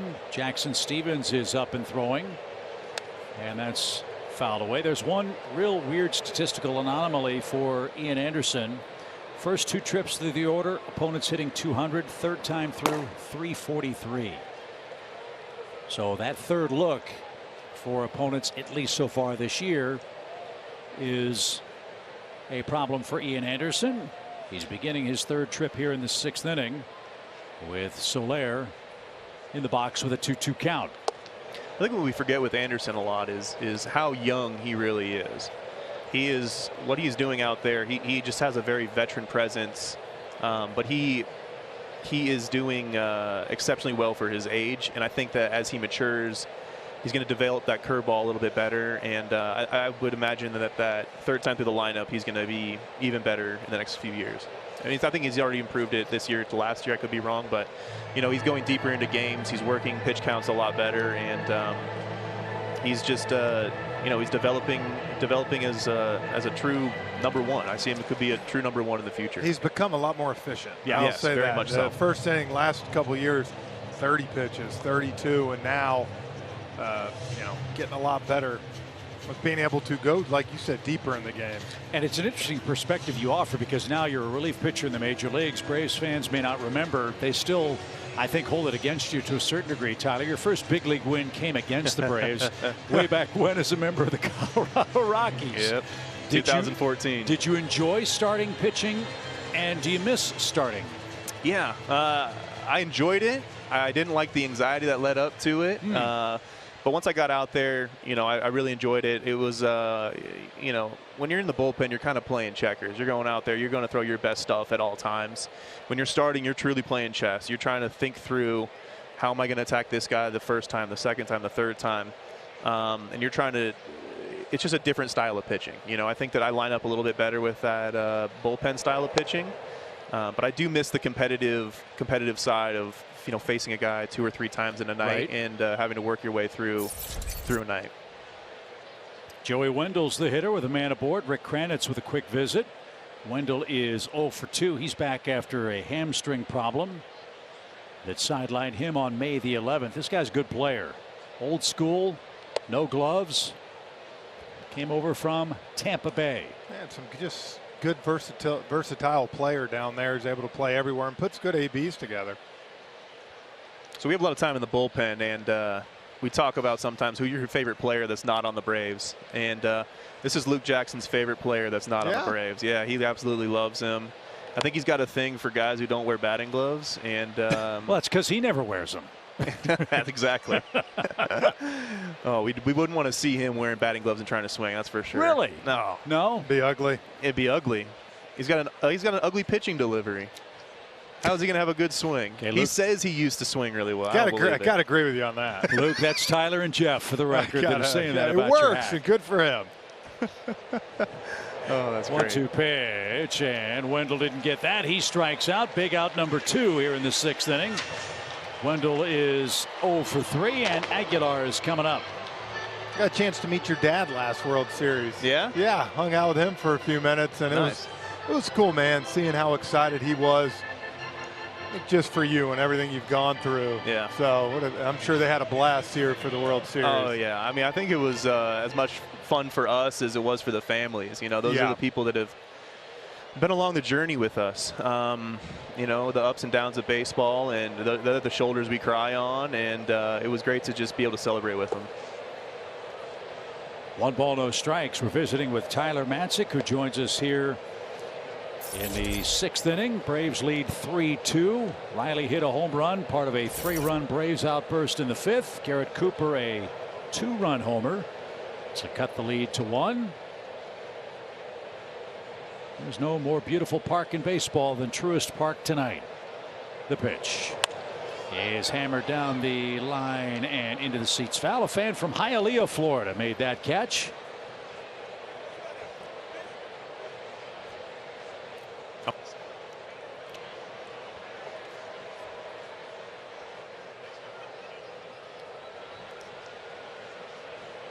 One ball, one strike. Do you know the Braves are going to go over 1 million in attendance, Tyler, this weekend? Yeah. Wow. I mean, that doesn't shock me, though. Right. You know, I think we were 2nd last year in attendance. So it does not shock me that we're going over 1 million. I told you it's amazing, and I'm sure you get the same. The visiting players that come in here, how many guys I talk to that say this is one of their top 2 or 3 favorite places to play. Oh, yeah. Absolutely. I mean, first off, it's a beautiful ballpark. And then the fans are unbelievable. They're loud. They understand the game. And, yeah, it's a beautiful lights go out and the place. chop starts. It's pretty awesome. Oh, yeah. One of the better things in baseball for sure. Yeah, I love it when they turn the lights out on the opposing relief pitcher. They have to walk off in shame. And they bring in a new guy. And the fans have the cell phones chopping away. It's awesome. See, that's the first thing we always ask, you know, relief pitchers that come from other teams is, hey, when we start doing the chop, what does that do for you guys? Does that bug you? Or does it get you fired up? Yeah, and good question. 90% of the time they say it gets them fired up. But I don't know. I think I'd be pretty intimidated by coming into everybody looking at me and chopping and the lights going on. Sometimes as a hitter, you want the other pitcher to be fired up because then his stuff's going to be flat, you know, dependent. That's a good point. I agree. I'd be a little bit intimidated. I mean, it's maybe they were just acting tough. Tough guys. 2 balls, 2 strikes for Aguilar. That's out of play. I think that was a foul ball caught by a fan from Kennesaw. Oh, you've been studying. Way to go. I like it. Yeah. You know, they do sit in certain areas in the ballpark. Do they? Well, as you obviously know, they all have unique characteristics. That's how you knew that fan was from Kennesaw, Georgia. That's great work. I still can't figure it out. It's amazing. It's just incredible. Way to go, Tyler. Oh, thank you. You fit right in. The pitch just missed inside to Jesus Aguilar, who's never had a bad day in a major league ballpark. This guy has a blast.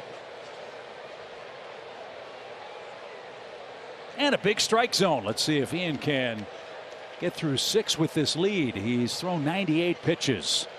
Not much stress until the 6th inning. Runner at first is going. The pitch is hammered, and that one is into the seats foul. Wait, who caught that one? A fan from Ellijay, Georgia. Oh, okay. Came down from the mountains. Yeah. Huh? Okay. Yeah, see, he's got a golden beard near Dahlonega and the like. It's uncanny how often we're right, Tyler, with that. I mean, we had a fan that said, hey, we're here from Cleveland, Tennessee, that we hope to catch a foul ball tonight. Did they tell you where they were sitting? Huh? Did they tell you where they were sitting? Yeah, sitting? they're in the Cleveland, Tennessee section, which is right behind the Marlins dugout by the on-deck circle. Right where it says Miami on the board. That one's hit high in the air toward left. That one is near the pole, and it is a home run. Aguilar has homered off Ian Anderson, two-run homers in the inning. And Aguilar cashes in a walk. The miscommunication at the first base bag cost the Braves a run, and just like that, Miami has come storming back. That changeup missed up in the zone. He didn't necessarily crush it, only 1-1 off the bat, but he's so strong. Well, the first 5 1/3 were terrific. But like Rogers, whose game unraveled after the Riley home run, Ian Anderson couldn't put that infield dribbler that saw him miss the bag at first on Birdie away. And the Marlins, with two-run homers, have taken a 1-run lead.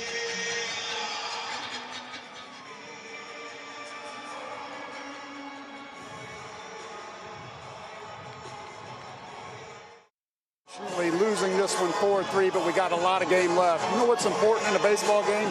The attention to detail, not always the big things. What's important in building a stadium? Also attention to detail. Coors Light Chophouse right here, all new refreshed cup holders. I'm going to put my Frenchies Blues right here. Why? Because I want it colder when they serve me, and that makes that happen. Also, Drew Jenkins has been blowing me up, so I'm going to put my phone right here so it can recharge. Home run ball, souvenir. Guys, we need another one so we can take the lead. Yep, only got a 1-run game. If you drink the Frenchies Blues quick enough, you don't have to worry about it staying cold. Well, that's a good idea. I mean, that's I'm true. just saying. I didn't know you guys were drinking on the job, but all right. No. This is just water. It's water. Oh, okay. These are different kind of cans. Exactly.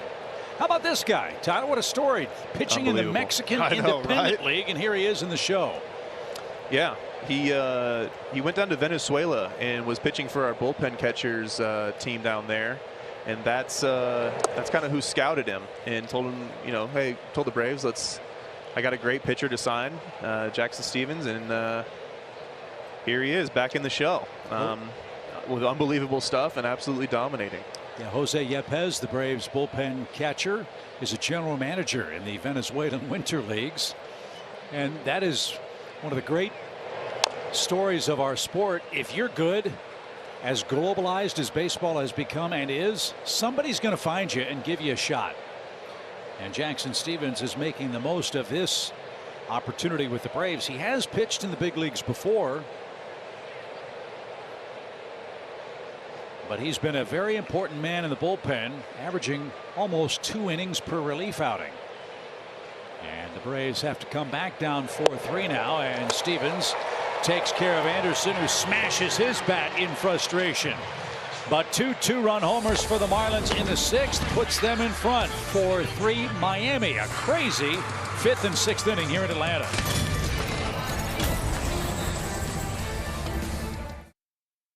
Permanente. Tyler Matzik making some more fans here in the bleachers at Truist Park. And to the home 6th we go. We'll take aim at a new Marlins pitcher. Trevor Rogers is done after 5 innings of 3-run, 4-hit ball. The new pitcher for Miami is right-hander Louis Head. Man, slider guy. 2/3 time slider, fastball, and again, Braves saw him for 3 innings, I think it was, a little bit over on Friday, last Friday in Miami. He came in for Rogers that night. So all these right-handed bats for the Braves. Ozuna, Riley, Darno, the first 3 versus Louis Head, whose last outing was against the Braves. Jeff, you're right. 3 innings, 1 hit ball on May 20th. So he hasn't pitched in a week. See how fresh he is as Ozuna gets it started. Marcel trying to extend his hitting streak. And that's way outside. 2 balls, no strikes. Marlins bullpen's been pretty good, a 3.10 team ERA.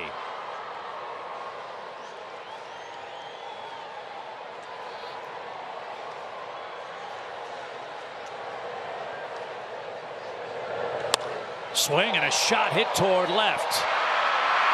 But shy of the track. Soler's got that. Ozuna hit that hard. But he's out number 1. Here's Austin Riley, who got the Braves rally started in the 5th inning. He ambushed Rogers and hit a home run, his 10th of the year. His homestand has been nice to Riley.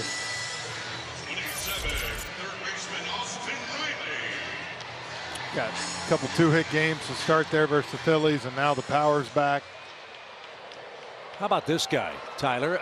Last year, first couple of weeks of the season, there were many who wondered, is Riley ready for this fight? I think it's safe to say that he proved that he is. Oh yeah, I don't think that was ever up for debate. I think Riley's a fantastic player. Again, he's young. He's going to be there for a long time, and if he keeps doing what he's doing, he's going to be one of the best players. I know it's a big shoes to fill over there, but one of the better players to play over in the hot corner. No balls, 2 strikes. There's the Marlins defense. Miami has taken a 1-run lead. That's the hardest thing as a young player in this game, is have this success, and then you start to struggle, and you try to change so much and do different things, where sometimes it's just, you know what, you're going to have 5 or 6 bad games in a row, and then it comes right back and you start raking again. Yeah. And Riley's down on strikes. Ed is blowing cheese here. He's got 2 up, 2 down, and Travis d'Arnaud is up. d'Arnaud has doubled and scored. All 3 Braves runs came in the 5th inning. Rogers retired 12 in a row to start the game. Come on, Tyler, we need a rally. Let's go. Get us some runs here. I got us 3 innings last week, or yeah. 3 runs last inning. Let's see if I can do it again. Yeah, right. Marlins with 4 hits, the Braves with 4 hits. Miami's runs came on 2 2-run homers. Yeah, get d'Arnaud on, and then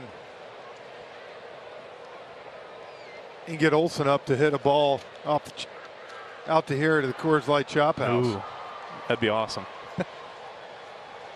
He's got the power to do it, that's for sure. Yeah.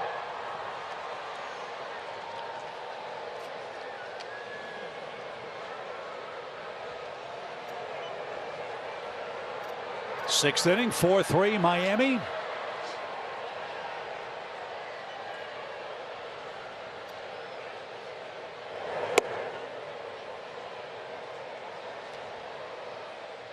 Two balls and a strike. Brian Snitker pondering his options for the final 3 innings of the game. Miami will have the lower third of their order coming up. Figure Jackson Stevens will be back out there for the Braves. And that's inside, 3-1. All help is appreciated here. Down a run in the 6th. Matt Olson would be next. We've talked a lot about it, Tyler. It looks like Travis is back to his old self after that thumb injury. He was still fighting his way back offensively and defensively for the Braves last year. And while nobody's going to argue with the end results, he's a much more healthy and looks like hitterish hitter right now behind the plate. Oh yeah, he looks back to his silver slugger ways.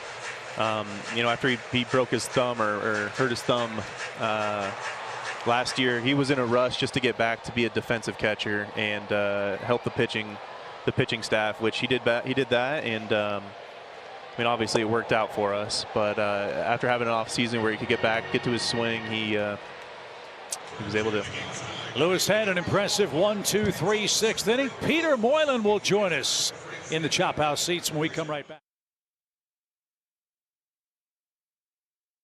You to the Chophouse and Truist Park. The Marlins have hit 2 2-run homers, and they have snatched a 4-3 lead away from the Braves. Chip Carey, there I am. Peter Moylan, Tyler Matzik, Jeff Francoeur are with us tonight. Great ball game, beautiful night. Peter, good to have you. Thanks. It's nice out here. Right? I'm not used to the amount of I'm used to that bullpen though. I'm used to people screaming at me for not to get the job done. But yeah, it's nice to be out here for other reasons. Well, hopefully we'll see the Braves come back here tonight. Well, but I'm going to say first off, I want to take a look at this because this great man sitting next to me here, you know, just running from the cops right here last year. That's unbelievable. Boy. Can you talk me through this a little bit, Can you please? talk me through play-by-play? Oh, man. What did you say to him? What did I say to him? I said my credentials are in my front right pocket. That's the only thing I was repeating.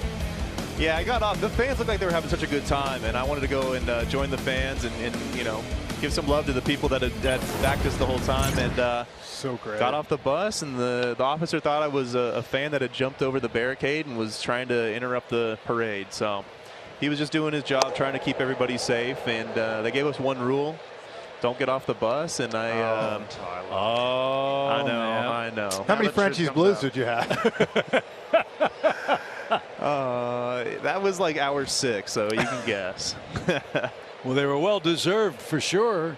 As Stevens goes to work, Stallings didn't get that. It's quickly 0-2. Yeah, the unforgettable World Series parade through downtown Atlanta, wrapping up here at the Battery. And obviously, Tyler, you were pitching in the World Series and the playoff games. This place was jumping when the Braves were on the road. Unbelievable atmosphere inside and outside the Battery complex, as that one's out of play, foul. I have to be honest, I'm a position player, so Soler's home run for the World Series was unbelievable. But my #1 postseason moment, Tyler, was when you struck El Betts on that fastball. Oh, man. I mean, this place was nuts. Yeah. Was that the biggest moment for you? It was. For me personally, absolutely. But it's a team sport. We go out there as a team. You know, what Rosario went out there and did. Tyler. Are you kidding me? You get over there. Olsen bobbled and dropped. Excuse me, not Olsen. I beg your pardon. Dropped it. And it was Matt Olsen. I beg your pardon. Sorry. So Marlins get a gift. Stallings will reach to start the 7th inning. Stallings was taking so long too. The bad thing is Olsen had even got it right there, still had a chance, but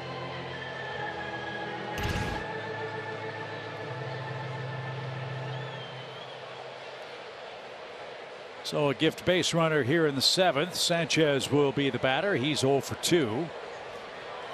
As you said, it's team sport. Is it tough to put misplays out of your head in a close game, Peter? Tough to put. What was that?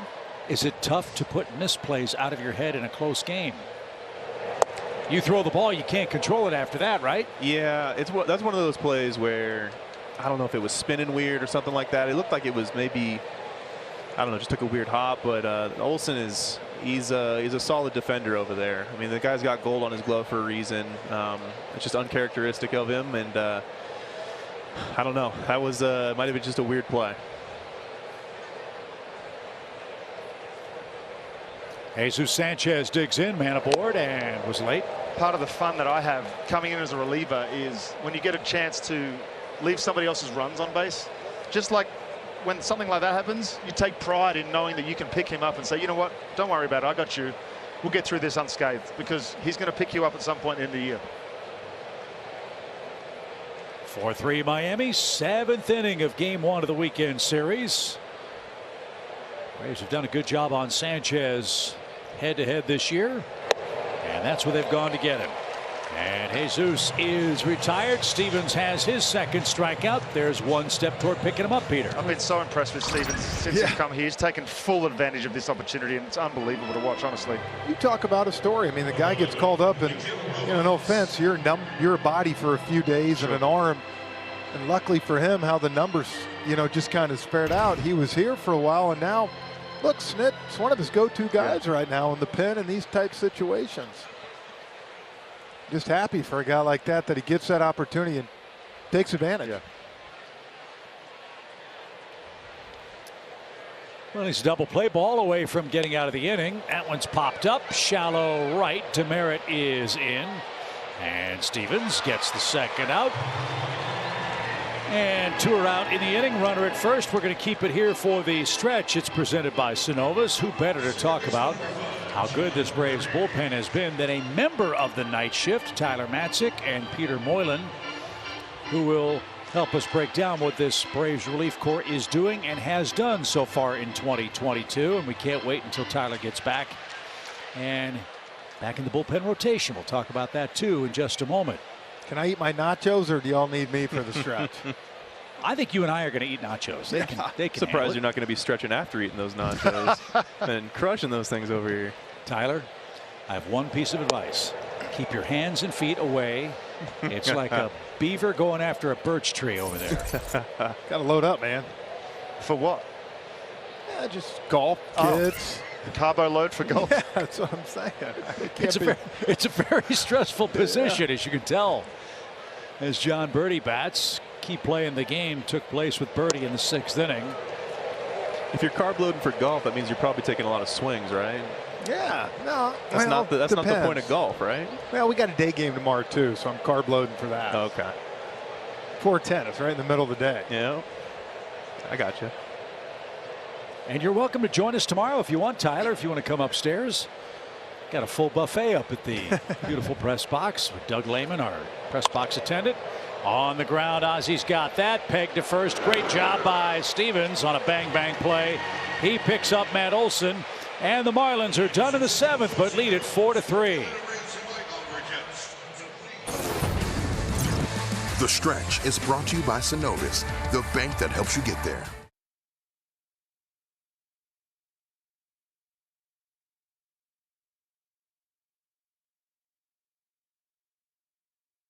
We are in the Chophouse seats tonight. The night shift. Get it done, Peter. Again tonight. They sure are. Unbelievable. How fun has it been for you? I know you want to get back out there. You want to be part of it. But to see the emergence of someone like a Spencer Strider this year.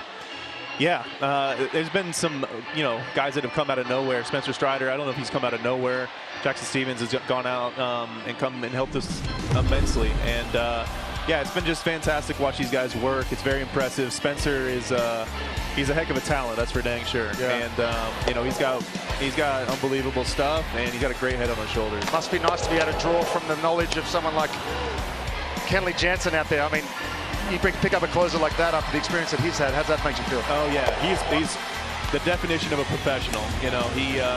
I kind of sit back, I watch him, and just kind of watch him, his example of how he goes through his day, how he goes about his business, and just observing one of the better closers in the game has helped me a ton. Outstanding. I have one question. How would you pitch to Jeff Francoeur? I think we faced. He steps in the box 0-2, just to let you know. I think we did in 15. I was terrible in 15, so you probably got a hit off me. Right now, how would I face him? Just throw fastballs. You'll be fine. Yeah, that's what I was going to say. I mean, I would too right now. I mean, yeah, he's 400 years old now. Whoa. You want to come out on the golf course now? Let's go. Go into my territory now. So as we continue with the 7th inning stretch, the Marlins make another switch on the mound. We'll tell you about that in a moment. But first, a quick message from our friends at Synovus. Opportunity won't always come to you, but with Synovus as your bank, you can always go towards it. Synovus, get there. So back with you at Truist Park. Here's where the Braves have shined in recent days. We know the never quit with snit attitude of this offense. The Braves never feel like they're out of a game, and they're not. They're only down a run, and they'll take aim at Steven Okert, a left-hander for Miami. Okert will face Olson, Contreras, Duvall, and then Demerit here in the home 7th inning. Jeff, your moment to get your glove ready. Yeah, it's happening right here. I don't know. I've just got a feeling. Put that glove on. He had a feeling when Riley was up, and it turned into a home run. Well, now you're just going to outdo me. Here we go, Olson. And Okert delivers a strike. It's been the encouraging thing over the last couple of days is to see them be able to battle against the bullpens against the Phillies and the Marlins over the last 7 games. So it's turning it around for this offense. Okert misses low. Olson is 0 for 2 tonight and 0 for 2 against Steven in his career. Matt has struck out twice in the game and is looking for his 4th hit of the year against the Marlins staff. They've got a good one, and they'll have Alcantara going in game 2 tomorrow. Missed inside. 2 balls and a strike. We just got some information that apparently never faced Tyler, but just in case you did forget, you were 0 for 8 off me with 2 punch outs. Ooh. I knew that. What was that again, Peter? I missed that. Outside. What was Jeff against you? 0 for 8 at bats with 2 unbelievably bad strikeouts. 0 against 1,000 of every side armor. I didn't hit them. I don't know why they played me when I had side armor. Very defensive. Just got very defensive. Very, very worried about that. What was Ryan Zimmerman off you? That's a great question. We'd have to look that up. I don't remember that game. Because I chased one over my head, I remember. Kristen Nationals ballpark off Peter. Sure all right. did. They remind me every anniversary too. It's wonderful. I get a nice little tweet every single year. Send you a nice fruit basket. Thanks say, way very to go, much. Peter. Yeah, exactly. I'm sweating. Is it hot out here? All of a sudden, the pitch to Olsen is inside. There's a start. I don't want. That didn't work for Don Mattingly. Lefty-lefty matchup, and Olsen walks. And that's what you love about Matt, guys. Even if he's not getting his hits, he still gets on base with really good plate discipline. So he represents the tying run, and here's Contreras, who's doubled, scored, and knocked in a run. You just never feel like you're out of a game with this Braves club, even when their offense is not red hot. But you have so many guys right now that are swinging the bat well. You feel with 9 outs left down a run, you've got an excellent shot on Friday night tonight. And that missed. I don't know. Can someone get one up here opposite field to me? Contreras can. Yeah. This guy has some of the best backside juice in the game. Yeah, well, yeah, he's shown it the last couple but weeks. I think the only other guy better is Ronald, but Contreras has got some major power.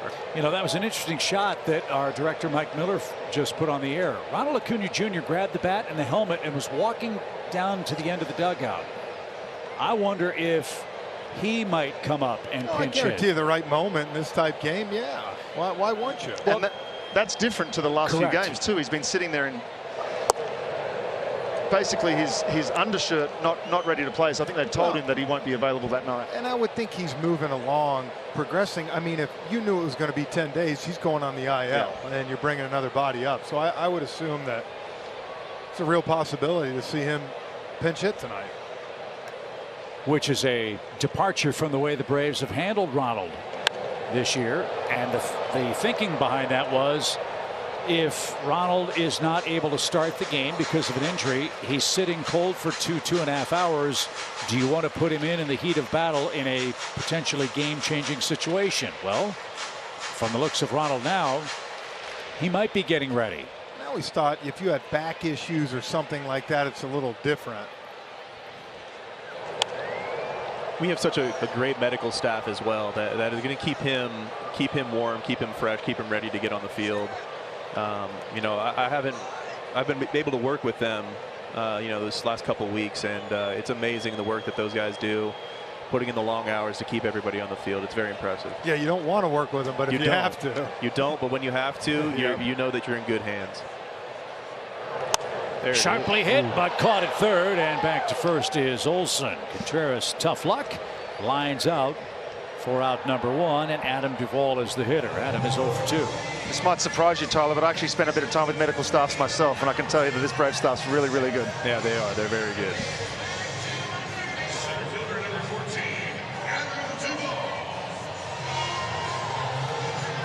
Let's see if Adam can launch one here. You know how good Adam has been with men on base this year for the Braves. Duvall's last homer, May 8th, against Milwaukee. And that one rolled foul. 266 average with men on base, a 148 average with the bases empty. That is as weird a split as you'll ever see for a major league hitter. But as we've said so many times, it just takes one big hit to get a guy going, and Duvall with 38 homers last year is in the box, down a run. It's a strange stat because you'd think that with runners on, the pressure would lift a little bit and you'd maybe get ahead of yourself, maybe try and do a little bit too much. But the fact that he's able to ground himself in those situations. Is that a stat, Tyler, you dive deep in on when you prepare for an opposing lineup out of the bullpen? Do you know that going into a game, or do you even think about that? We definitely look at their approach with nobody on and with runners on. Not so much, you know, the stats, the numbers, you know, what they're hitting, but just understanding what they're trying to do when nobody's on and what they're trying to do when there's runners on base. They're trying to go for power. They're trying to just, you know, beat the shift, that kind of stuff. So it's definitely something we study. And do you use PitchCom? And if so, why? Or if not, why not? I do use it. I used it in, I think, just the one outing before I was put on the IL. It's an easy system. I think it goes much quicker. The benefit, I think, is that we can give signs before the hitter's even in the box. So we can speed the game up a little bit faster that way. You know, we're not worried about the hitter looking down at the signs that the catcher's trying to give. So I think it speeds the game up a little bit there. And it's a pretty easy system to use. I've got a couple more questions, but first the 2-2 pitch to Adam Duvall. Braves are down a run. Oker turns her loose and out of play. Whose voice is on the PitchCom? Is it automated? Right now it's just a generic voice that they have. Would you like to have Peter's voice? We could arrange that. Man. I don't know. I don't know. I wouldn't either. I'm annoyed by my voice, and I get told it's cool. By it. It's not annoying. Come on. I mean, wouldn't you like to have a specialized voice for your PitchCom? Yeah, I think it would be either Travi, just because he's the one who's like almost like he's talking to me, right? Or Cranny. I think Cranny. I was going to say. I think Cranny. You can customize any button to say whatever you want. So if they had a couple ha-ha buttons in there, I think Cranny would be great with those. Right. Oh, I could have some fun with that. Could you imagine? Oh, my goodness. If I had some control that I could tell you what was coming, like, goodness gracious. Well, Okert is in a 3-2 count with Adam Duvall. A good at bat here in the 7th inning. One on, down a run. Yeah, and scorched to left. Did he keep it fair? Nope. It's off the netting to the left. It's been slider heavy. Got to miss it bat. That one kind of hung. Lucky got it back.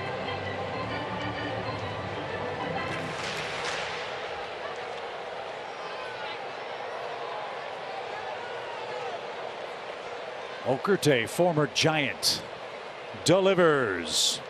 And he got his man. Duvall swings and misses. And now Demerit is scheduled, but look who's popping out of the Braves dugout. It's going to be Ronald Acuna Jr. with 2 outs. I mean, if nothing, has he faced 3 batters yet? Yes. Okay. Yeah. If nothing else, you force Donnie's hand here to make a decision and bring someone else in maybe, but I love this.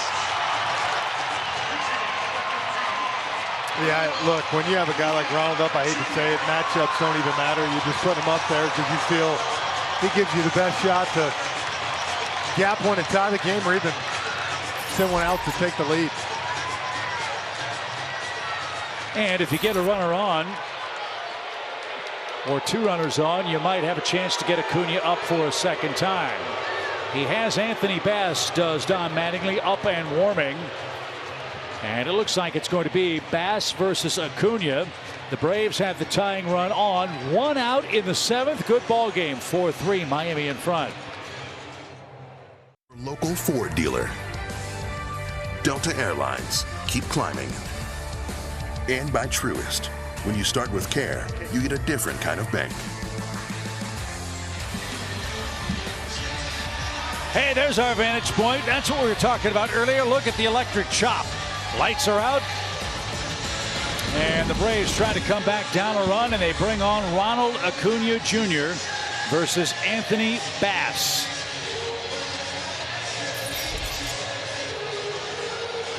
That's what Ronald has done this year. I think this is his first pinch hit assignment of the year. Yeah. Remember, we thought that one game in Texas, maybe we'd see him in. Ronald's 1 for 2 against Bass. He's also walked and struck out head-to-head. So in the 7th, it's Acuna hitting 9th with Olsen aboard. You know Ronald's personal history with the Marlins. He has destroyed them at the plate. He is itching to turn this game around. And over the tomahawk, 1 ball, no strikes. I'm just glad he's back swinging the bat, which leads you to believe he's going to be good to go the rest of the weekend for the Braves. And then on the road trip to Arizona and Colorado. You would think so. I'd love to see him park one here and see what these fans would do right here. It is Ronald's first pinch hit game. And that one right at the belt. Ball 1, strike 1. It's been a sore groin for Ronald that's caused him some discomfort.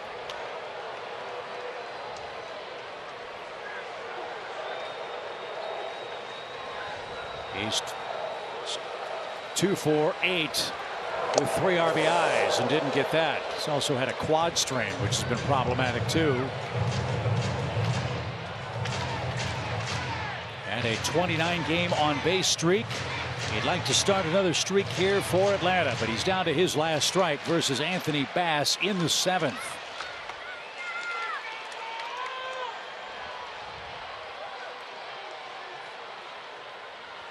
The pitch.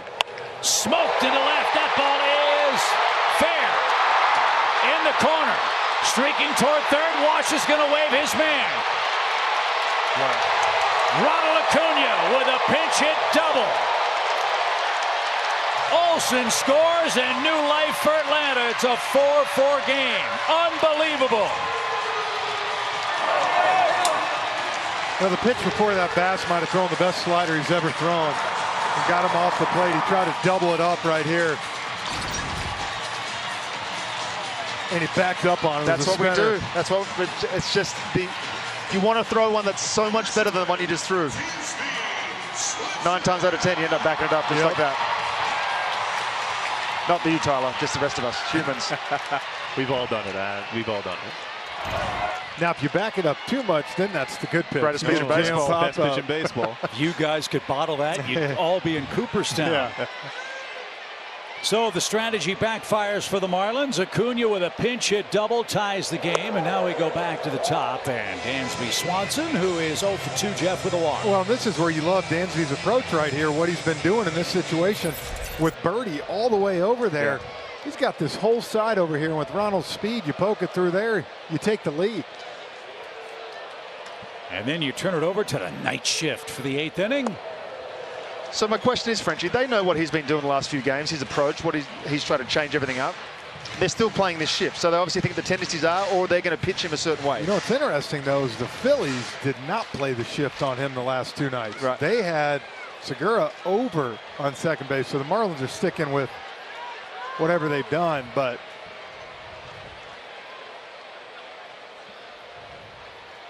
the pitch to Dansby is low. And now he's in the driver's seat. 3 balls, no strikes, and he got switch hitting Ozzie Albies waiting on deck. Don Mattingly, Mel Stottlemyre looking on. Brian Snitker's Braves have gotten it tied. They cash in. A 7th inning mistake, a leadoff walk to Matt Olson, who scores on the Acuna double. Bass knows how hot Dansby is right now, and I think he feels like he can get Ozzie to be overly aggressive, so he's going to be shocked if he gave him anything to hit. He didn't.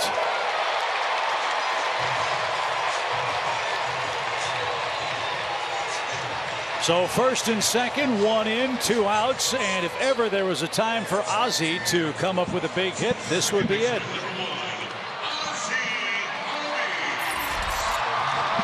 What about a Chophouse hit right here? Put that glove on. Oh, man. It hit it here, and I caught it. I'm buying this whole section of beer. I'm holding you to that. Absolutely, I'm in it. Now the Marlins shift with 3 defenders on the right side of the infield as Ozzie Albies digs in a tie game. First pitch swing, little bloop. That might drop fair. It is a fair ball. 1 run scores. Dansby to third. He's coming home. Throw to the plate. Cut off. Dansby never stopped running.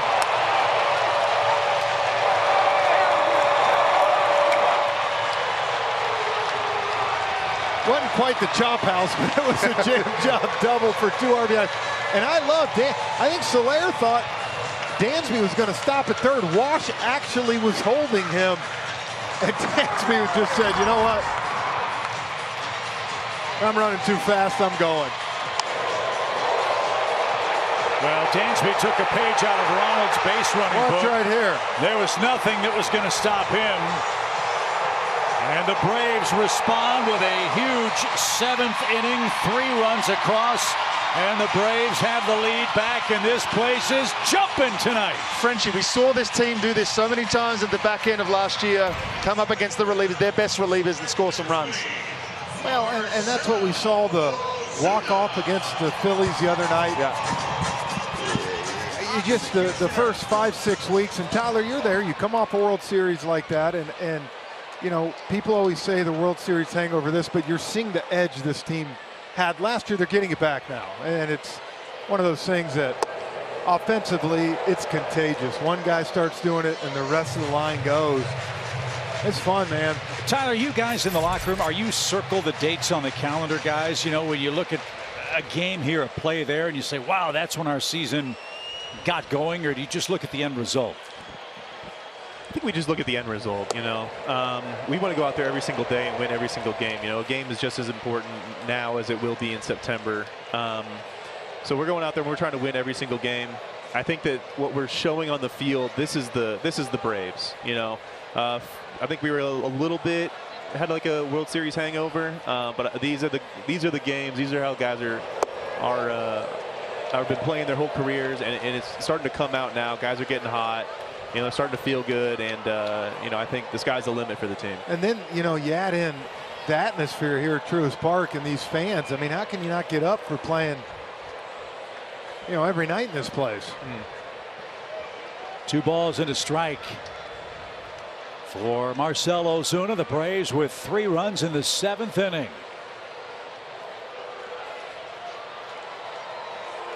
Hit a home run here. They blow the top off this building. Oh, we might get a beer shower over here in the course section. Would be all bad. Yeah, well, I'll take it. Be better than the shower I had in Milwaukee, or didn't have. That's right.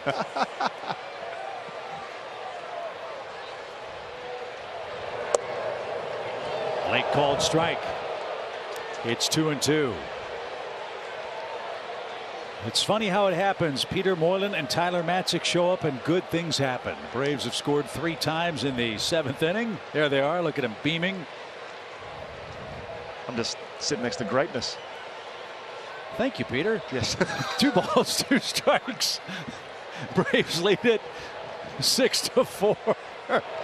And this one is popped into shallow center, but Sanchez is there. And that'll retire the side. Tyler, it is so great to see you. We thank you for joining us, man. Get well soon. Can't wait to see you on the mound. And Peter, we'll see you tomorrow. Hey, thank you. Tell Tyler, don't forget these. That's right. Yeah, those are never in short supply in the Matzik household. Great Thanks, inning guys. for the Braves. We're through 7. What a Friday night in Atlanta. The Braves enjoy leading Game 1. Tyler Matzik having some fun with the fans tonight. He helped the Braves to a 6-4 rally. And we go to the 8th inning. Ronald Acuna Jr. with a pinch hit RBI double is out there in right field. Just below us. Now we got to get this guy out. Yeah. Okay? Yep. I've had enough, haven't you? You do this right here and it sets everything else up. And I love how Smith threw Jackson back out there. Ground ball. Ozzy's got that. And that is the first out. Well, I think it's safe to say with Tyler out, Jeff, the Braves have had a void in the bullpen, and that's with no disrespect, but these assignments for the Braves relievers were so well defined. They've been looking for a multi-inning guy consistently out of the bullpen, and maybe the work of Stevens and Spencer Strider is a big step in that direction. Those two are starting to pitch in obviously big situations. That's Jackson in this game right now, up 6-4 in the 8th inning. Soler's walked twice, scored once. And the beauty of Spencer Strider is he can pitch in a variety of different roles. He can come in and get you out of an inning in a jam. He can pitch multiple innings, or he can pitch the 7th or 8th in a close game. Well, and then with Stevens right now, I like it because this is a heavy right-handed lineup for the Marlins. Right. Makes sense. So I love the idea of having him 95 heavy sink. Another sinker. This one behind the second base bag. Bobbled, throw to first, and got him still. 4 out, number 2.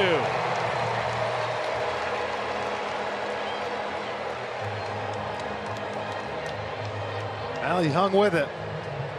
And it took a strong throw across the diamond.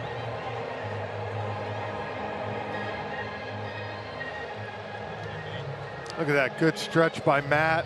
Just got him. One thing about Ozzie, he never panics. And the ball dropped at his feet, and Brian Snitker's going to go get the ball from Jackson Stevens, who was terrific. 2 innings of shut-down, shut-out relief with a couple of strikeouts. Fans signed some autographs. Jeff gets to test the quality control for Frenchie's Blues. Got to play catch with Travis Demerit. Mike Soroka stopped by. Jeff made some friends with some Braves gear. Young fans got a Mike Soroka autograph. Tyler Matzik stopped back. Oh, yes, of course, Tyler Matzik delivered the most important thing, our sustenance for the game, some delicious chicken nachos. And those got hammered. Yeah, I mean, you know what lasted longer than those nachos? The Marlins lead tonight. That's how fast those went down. A.J. Minter is on to get the final out of the 8th inning. Joey Wendell will stand in his way. Wendell just back from the IL and is 0 for 3. And you saw those last 5 home games here at Truist Park. 5 innings pitched, 7 Ks. It'll be Brian De La Cruz who's going to pinch hit for Wendell. So De La Cruz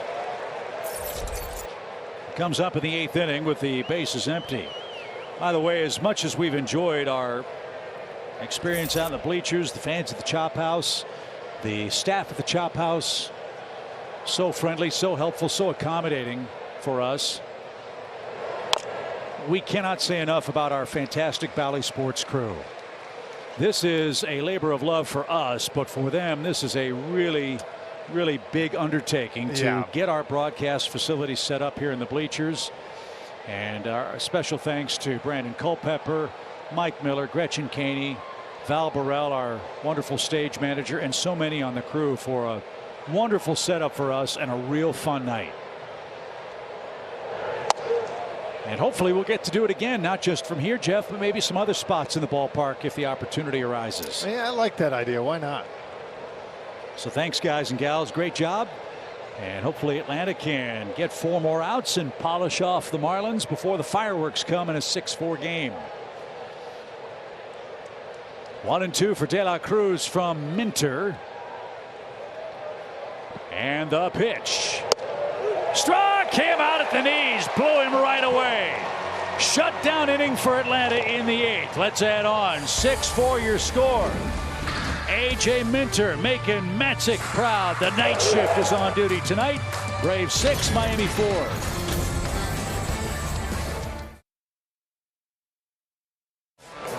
Swing drive, belted first pitch. You called it, Jeff. 1-0. A line drive home run from Austin Riley, and the Braves strike first.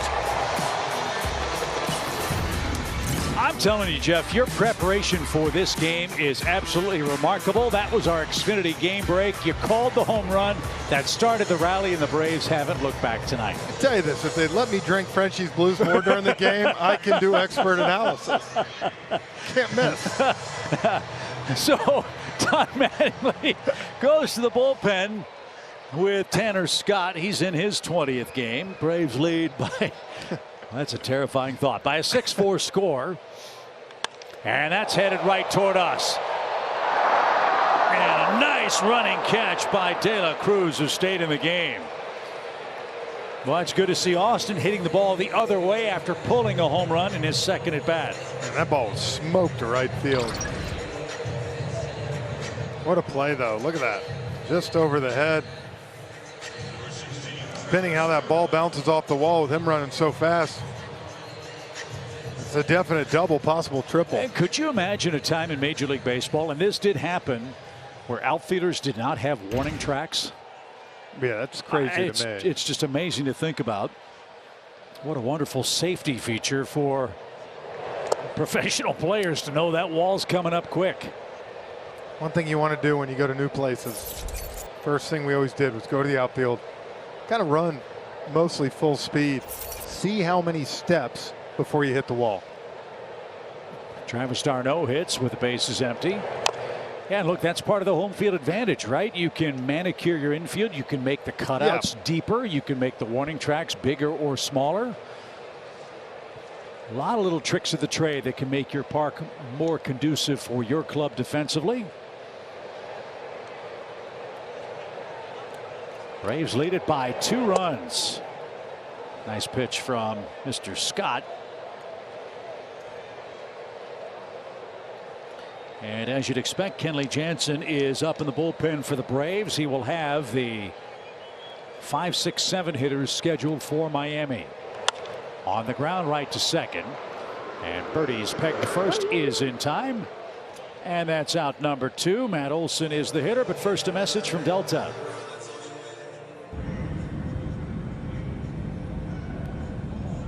Delta, proud to be the official airline of the 2021 World Champion Atlanta Braves.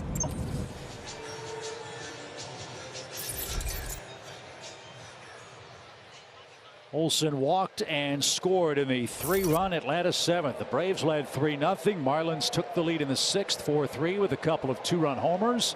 Atlanta came charging back in the 7th against 2 Marlins hurlers. Kind of feel like this is my last chance right here.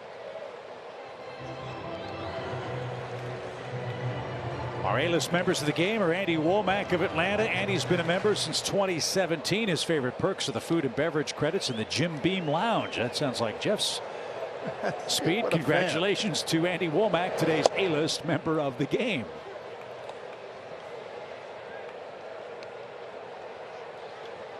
One ball, 1 strike. Shift on for Matt Olson.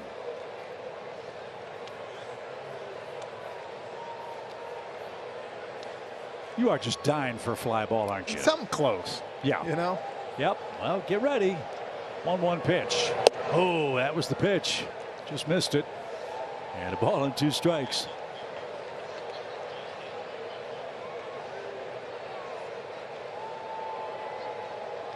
Remember Game 2 tomorrow night.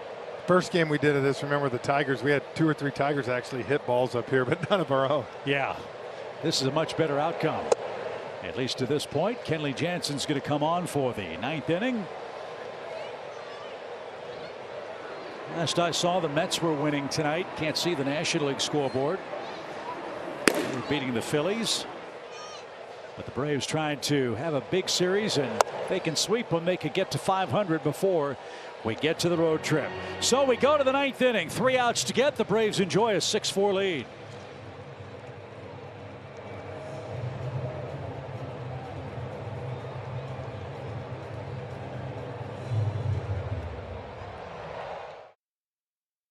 Is brought to you by Toyota. Visit your local Toyota dealers today. Toyota, let's go places.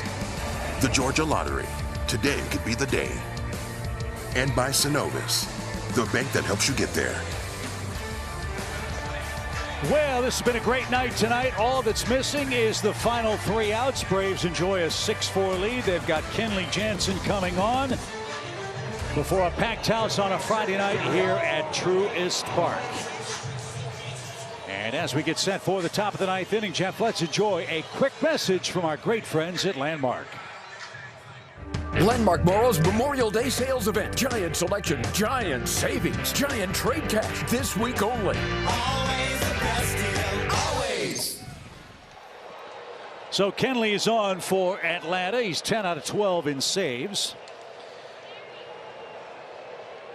Kenley could use a clean 9th inning. He's been scored on in each of his last 3 outings. Not coincidentally, Jeff, as he told you, it's not so much the hits that drive him crazy, it's ball 4. Yeah, and one thing he's always prided himself is pounding that zone, and he has had what, 2 or 3 games in a row now with a walk. So let's see if he can take care of Aguilar to start the 9th inning. And he's off to an excellent start. It's 0-2. Game 2 tomorrow afternoon. Tucker Davidson, Sandy Alcantara. Braves live at 3:30. First pitch at 4:10. We will have Braves live wrapping things up from the bleachers. Kelly Cole anchoring our post-game coverage. As Atlanta leads 6-4, and that's back out of play, foul. What a great night for the Friday night showdown presented by Kaiser Permanente. And thanks to Mike Soroka, Tyler Matzik, and Peter Moylan for joining us for a handful of innings out here in the bleachers.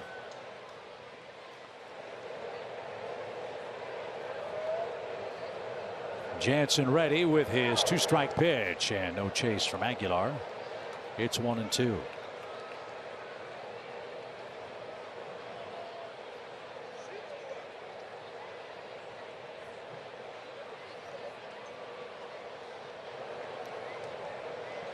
We'll wrap up the series on Sunday at 1:35 first pitch. Max Fried and Eliezer Hernandez. So many good things to talk about tonight for Atlanta. As this one's popped up, will it stay in play? D'Arnaud near the camera well. Won't have a chance. And we'll try again with Jesus Aguilar, the Marlins first baseman. Ian Anderson was great through 5 innings tonight. Couldn't make a play at first base that cost him an infield hit, then a home run, then a walk, then another home run. Took a 3-0 lead away from him. But the Braves bounced back with a 3-run 7th. Acuna appearing for the first time in a while. His first pinch hit appearance, a run-scoring double. That sparked a 3-run 7th. Jackson Stevens pitched great in relief. A.J. Minter with a strikeout. Now Kenley Jansen looking forward to a no-drama 9th. Kenley's mad at himself. He's trying to get that cutter up in the zone and kind of cutting away from Aguilar, and he's missing down.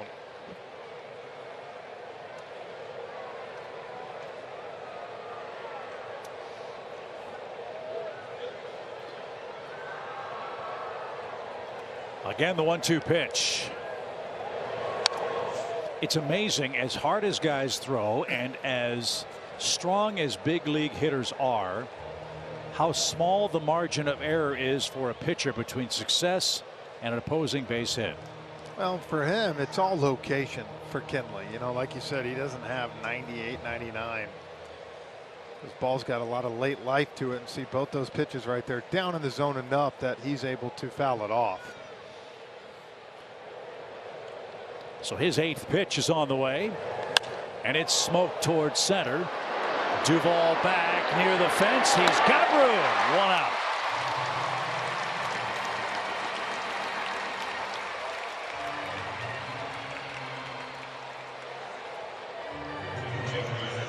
Get more team coverage with full game replays and highlights. Braves baseball is streaming on the Bally's Sports app, and that's presented by T-Mobile. This will be a great game to replay if we can get 2 more outs.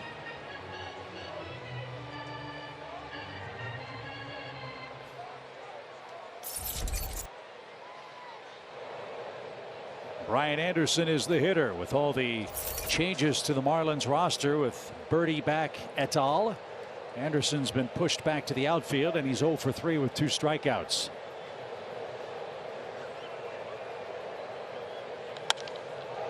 That's a line drive into center for a base hit.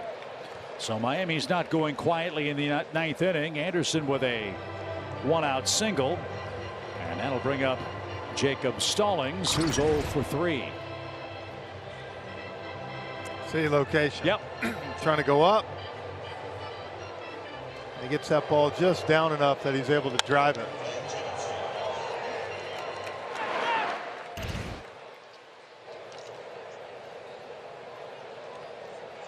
So some work to be done here with the Marlins catcher Jacob Stallings, who came over from the Pittsburgh Pirates. Gold Glover. They love what he does behind the plate. He's been quiet at the plate tonight. High cutter, 1 ball, no strikes.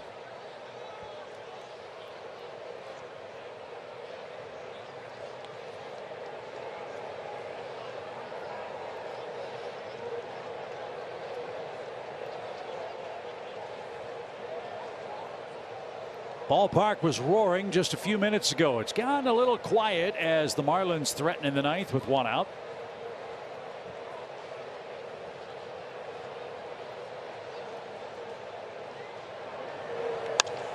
That's driven toward right, curling, and into the seats.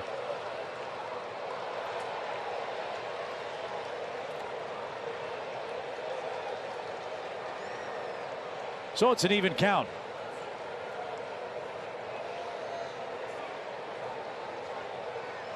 Always worry about pitch counts for your closer, even though Kenley's been rested of late.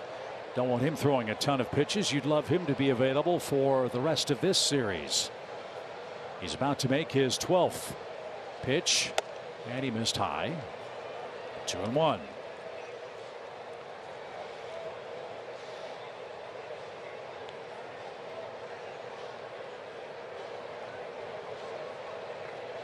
His last outing was on the 24th against the Phillies. He picked up the win.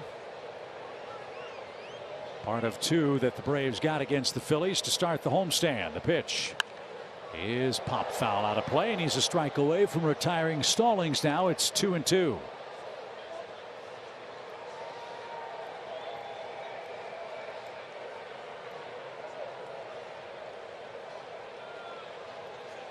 Bass and Stevens are the pitchers of record tonight.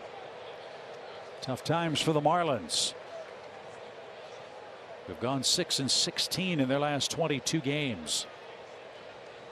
Don't let them back in the game. 2 balls, 2 strikes.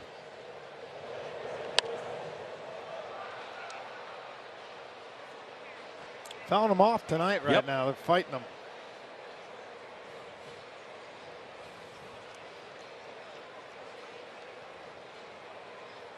Stallings is 0 for 2 against the Braves closer. Barring a double play, he'll be followed by Jesus Sanchez.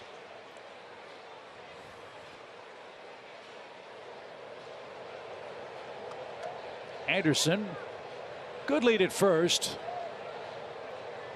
And the pitch. Struck him out. Stallings can't believe it. Chris Conroy rings him up. Delayed call, 2 outs. Well, after all those cutters, goes to a pitch, and you might argue it's at the bottom part of the zone. Travis did a great job framing it and getting the strike 3 call. Well, as you know, where it crossed the plate, that had plenty of room above the knees. And so Jansen and the Braves are an out away, and here's Sanchez. Sanchez has had a quiet night with 2 strikeouts in 3 trips. He has faced Kenley Jansen before.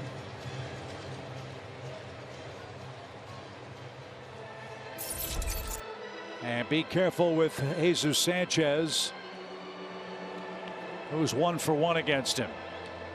Again, small sample size, but look, he's a left-handed bat, and that cutter sometimes can be problematic. Well, and that's what I think they're saying. If you're going to throw that cutter, it's either got to be way down, because the way to get him out we've seen is fastballs up. You can see Travis sitting up.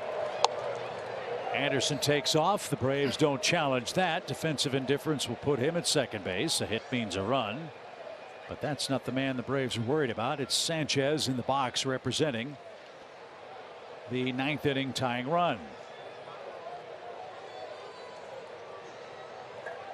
We're out away from opening the weekend the way we hoped.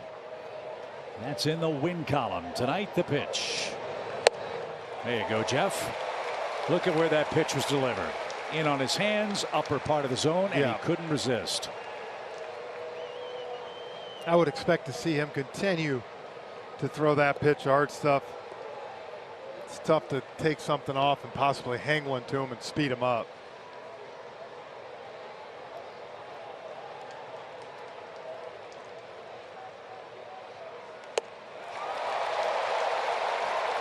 We're a strike away. Don't trick him, Kenley. No, Kenley's been around too long to do that. You don't get 350 saves from tricking people. Now it's executing that pitch.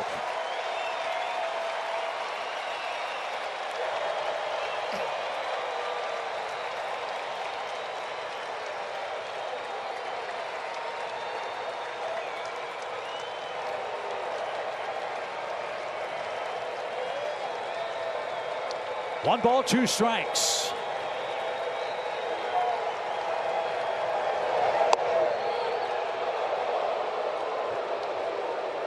First pitch that's been away in the sequence. Now maybe you sneak one in inner half.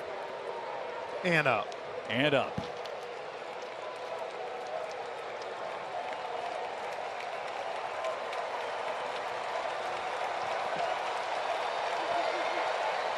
Sellout crowd wants one more strike. And then the party can start.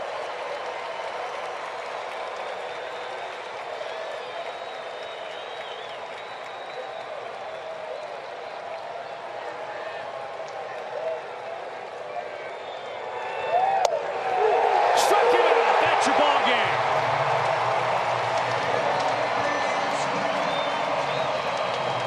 The Braves came back tonight to beat the Marlins in game one. A 6-4 final. What a job by the Braves bullpen. Ronald Acuna Jr. off the bench. Jeff sparks a comeback rally. The Braves jumped on Trevor Rogers. And Atlanta now with a winning homestand gets the weekend off to a good start. Yeah, Ian Anderson for 5 innings was unbelievable. Kind of fell apart for him in the 6th, but give credit to Stevens. Mentor with that big out, and Jansen there in the 9th. And then, as you said, Ronald kind of sparked this offense, sparked the crowd. Dansby turns around, does it, and Ozzie dumps one down. And the Braves with a big win tonight to start this homestand, or to start this series. Braves 6, Miami 4. That is your final. What a night. The bleacher game ended the way we hoped it would, with a win, a lot of action, a lot of friends joined us, and a whole lot of fun. Jeff even called a home run. How about that? We'll be back in our standard position tomorrow at 3:30 with Braves Live, then game 2 of the series as the Braves look for some revenge on Sandy Alcantara. Tucker Davidson will get the ball for the Braves. Special thanks to our great Valley Sports crew. A job well done. Stick around. More fun to come on Braves Live, presented by Xfinity.